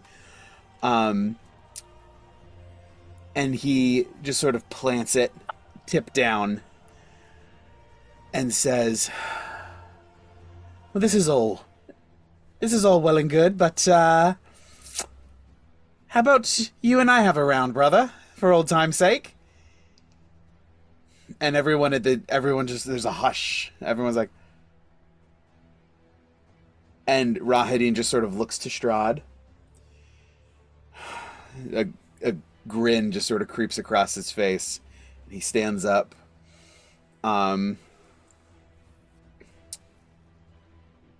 Sort of, house do you think I run, brother? Of course we shall have our time. And he steps down and they take places, and Rahadin officiates once again to Sergei, fight already! And Sergei just sort of flourishes his blade almost like a Jedi does with their lightsaber. And he, to Strahd, fight ready! And Strahd just sort of like, ready stance and just holds it. Fight! And then he jumps back as they sort of rush in. Sergei already going. Sergei's sword flies down, nearly chopping Strahd in two, but the Lord raises his sword in time to leave an inch gap between steel and skull. Sergei dips back, narrowly avoiding his brother's parrying dagger. He props himself up, tossing his own parrying dagger into a reverse grip and tilting his short sword, not like a noble in a duel, but like a teenager in a street fight. Strahd scans his sloppy stance, and in a flurry of black cloth, he leads with a feint before swiping low with his red, black, and gold dagger. The younger von Zarovich, Sergei, is caught off guard but manages to catch his brother's arm, battling the dagger away just as the point scratches his armor. Sergei then hastily brings his own blade around in a broad sweep and spins frantically toward his older brother. Strahd parries the obvious attack with ease, but the dervish twirls mask the dagger that nearly find the elder's throat. So let's see. So as Sergei's spinning it, Strahd almost misses it. Strahd weaves into Sergei's whirling blade like a dancer toiling with his partner, pulling his neck back enough to avoid the fine steel edge and forcing his brother to overstep and overextend himself. Strahd stands swiftly upright, his blade held straight, point pressed gently against the base of Sergei's skull. And in a flurry of movement, it's over. They lower their weapons, and Sergei bows, and Strahd returns the gesture. The crowd erupts. The cheers and chanting that you guys got, nothing compared to this. This was a wonderful fight. It was gripping. They loved it. They loved everything about it. The brothers look out over the people, Sergei waving enthusiastically with an enormous smile plastered across his exuberant face and hardly a drop of sweat on his forehead. Strahd, however, is drenched in sweat and blots his face with the black handkerchief, seeming to wave much more reservedly out of obligation. His penetrating eyes snap briefly in his brother's direction, cutting more harshly than his longsword ever could. Something about this fight just did not sit with him. He didn't enjoy it. He put on a show, but it didn't sit well with him. We roll insight? Or is that like, are we not going to be able to get anything else? I'm not going to make you roll for it. It's the being in it, the social aspect. It's the same vibe as like when Sergei pulled him into a hug in front of everybody. Sergei calling him out in front of everybody. This is you need to stop doing that. I'm not to be trifled with. I'm your brother, but I am also the lord of this castle. And as Sergei enthusiastically waving and Strahd just sort of like holding his hand up and just sort of like going through the motions, everything sort of fades out of focus, out to black, and you find yourselves drifting, lifting up off the ground and just drifting ever so gently through space once again. And fading in the footsteps and into view the back of this narrator Strahd. He was handsome and youthful and loved by everyone, and I hated him for all of it. And he picks up his pace and walks into the darkness and fades from view. With the successful close of chapter 3, everyone sort of comes back to consciousness. We'll run through that next week. And Riss, you may now cast Mage Armor as a ritual once per day. Mage Armor! Woo. So you can swap that spell out if you want. And Free- now Okay, well, now I definitely can't You beat you. technically can't have it through a feat. Yeah, that's one of my. That's my. Gotcha. Yeah, Well, you get an that's extra okay. free casting of it. I have a free casting of it. Should I ever need it? Listen, Mage Armor is one of the things that is like, you can never have too many. Right, yeah. Yep. It's like I get my free use of it in the morning, and like, should for some reason we go past like 4 o'clock on an adventuring day, I can do it again without a spell slot. Exactly. Whew. That was cool. I'm sure So- you're gonna add that to the That book. was also, yeah. Yeah. Yes, I will add that. Okay. Cool. But yes. So we fade back was- into the apartment, and we'll pick back up there next week. That was so fun, guys. So much fun. I loved it. I was so I close. almost had him. Yeah. Had him on the ropes there. Yep. I have But yes. personally really enjoyed watching Ned just like lock Leo down. Whoop. Mm-hmm. Ned v melee. Ned wins every time. Yes. I just imagine like they just kind of shrugged at each other afterwards, just kind of like. I like that everyone else's fights are so complicated. I was like, I just wanted to talk to Like you. I was looking at my Right. spells, and I was like, could I use my spells? This is like, are we going for like wizard fight? No, I'm just gonna shoot. Right. Well, with that, we are going to go ahead and call it a night over here. Thank you so much for joining us, everybody who stopped by. Thank you so much to the raid. Woot woot. Just a reminder, if you have channel points, you can redeem them. Name an NPC. There's a couple of things you can do. Turn my epic Grimdark into a little bit more of a comedy faceplant. We love it. But yeah, make my day. Good. So, yeah. Adam's family vibes. Yeah, exactly. Yeah. Exactly. And- yeah. Turn it into Scooby-Doo, guys. And you guys on Twitch, Right. Right. We I'm can. So excited. we can turn channel points on channel points, and you guys can do a little bit of I don't want to say gambling, but you can do gambling. But please. and so if you think that someone else is gonna win, go ahead and go for it. I don't know if that's how channel points work, bro. But all right. But with that, without further ado, thank you so much for joining us. It was wonderful to have you along for this chapter of the story and this chapter of the Tome of Strahd. And always remember that you are the legend at the end of the Dragon's Tale. Good night, everybody.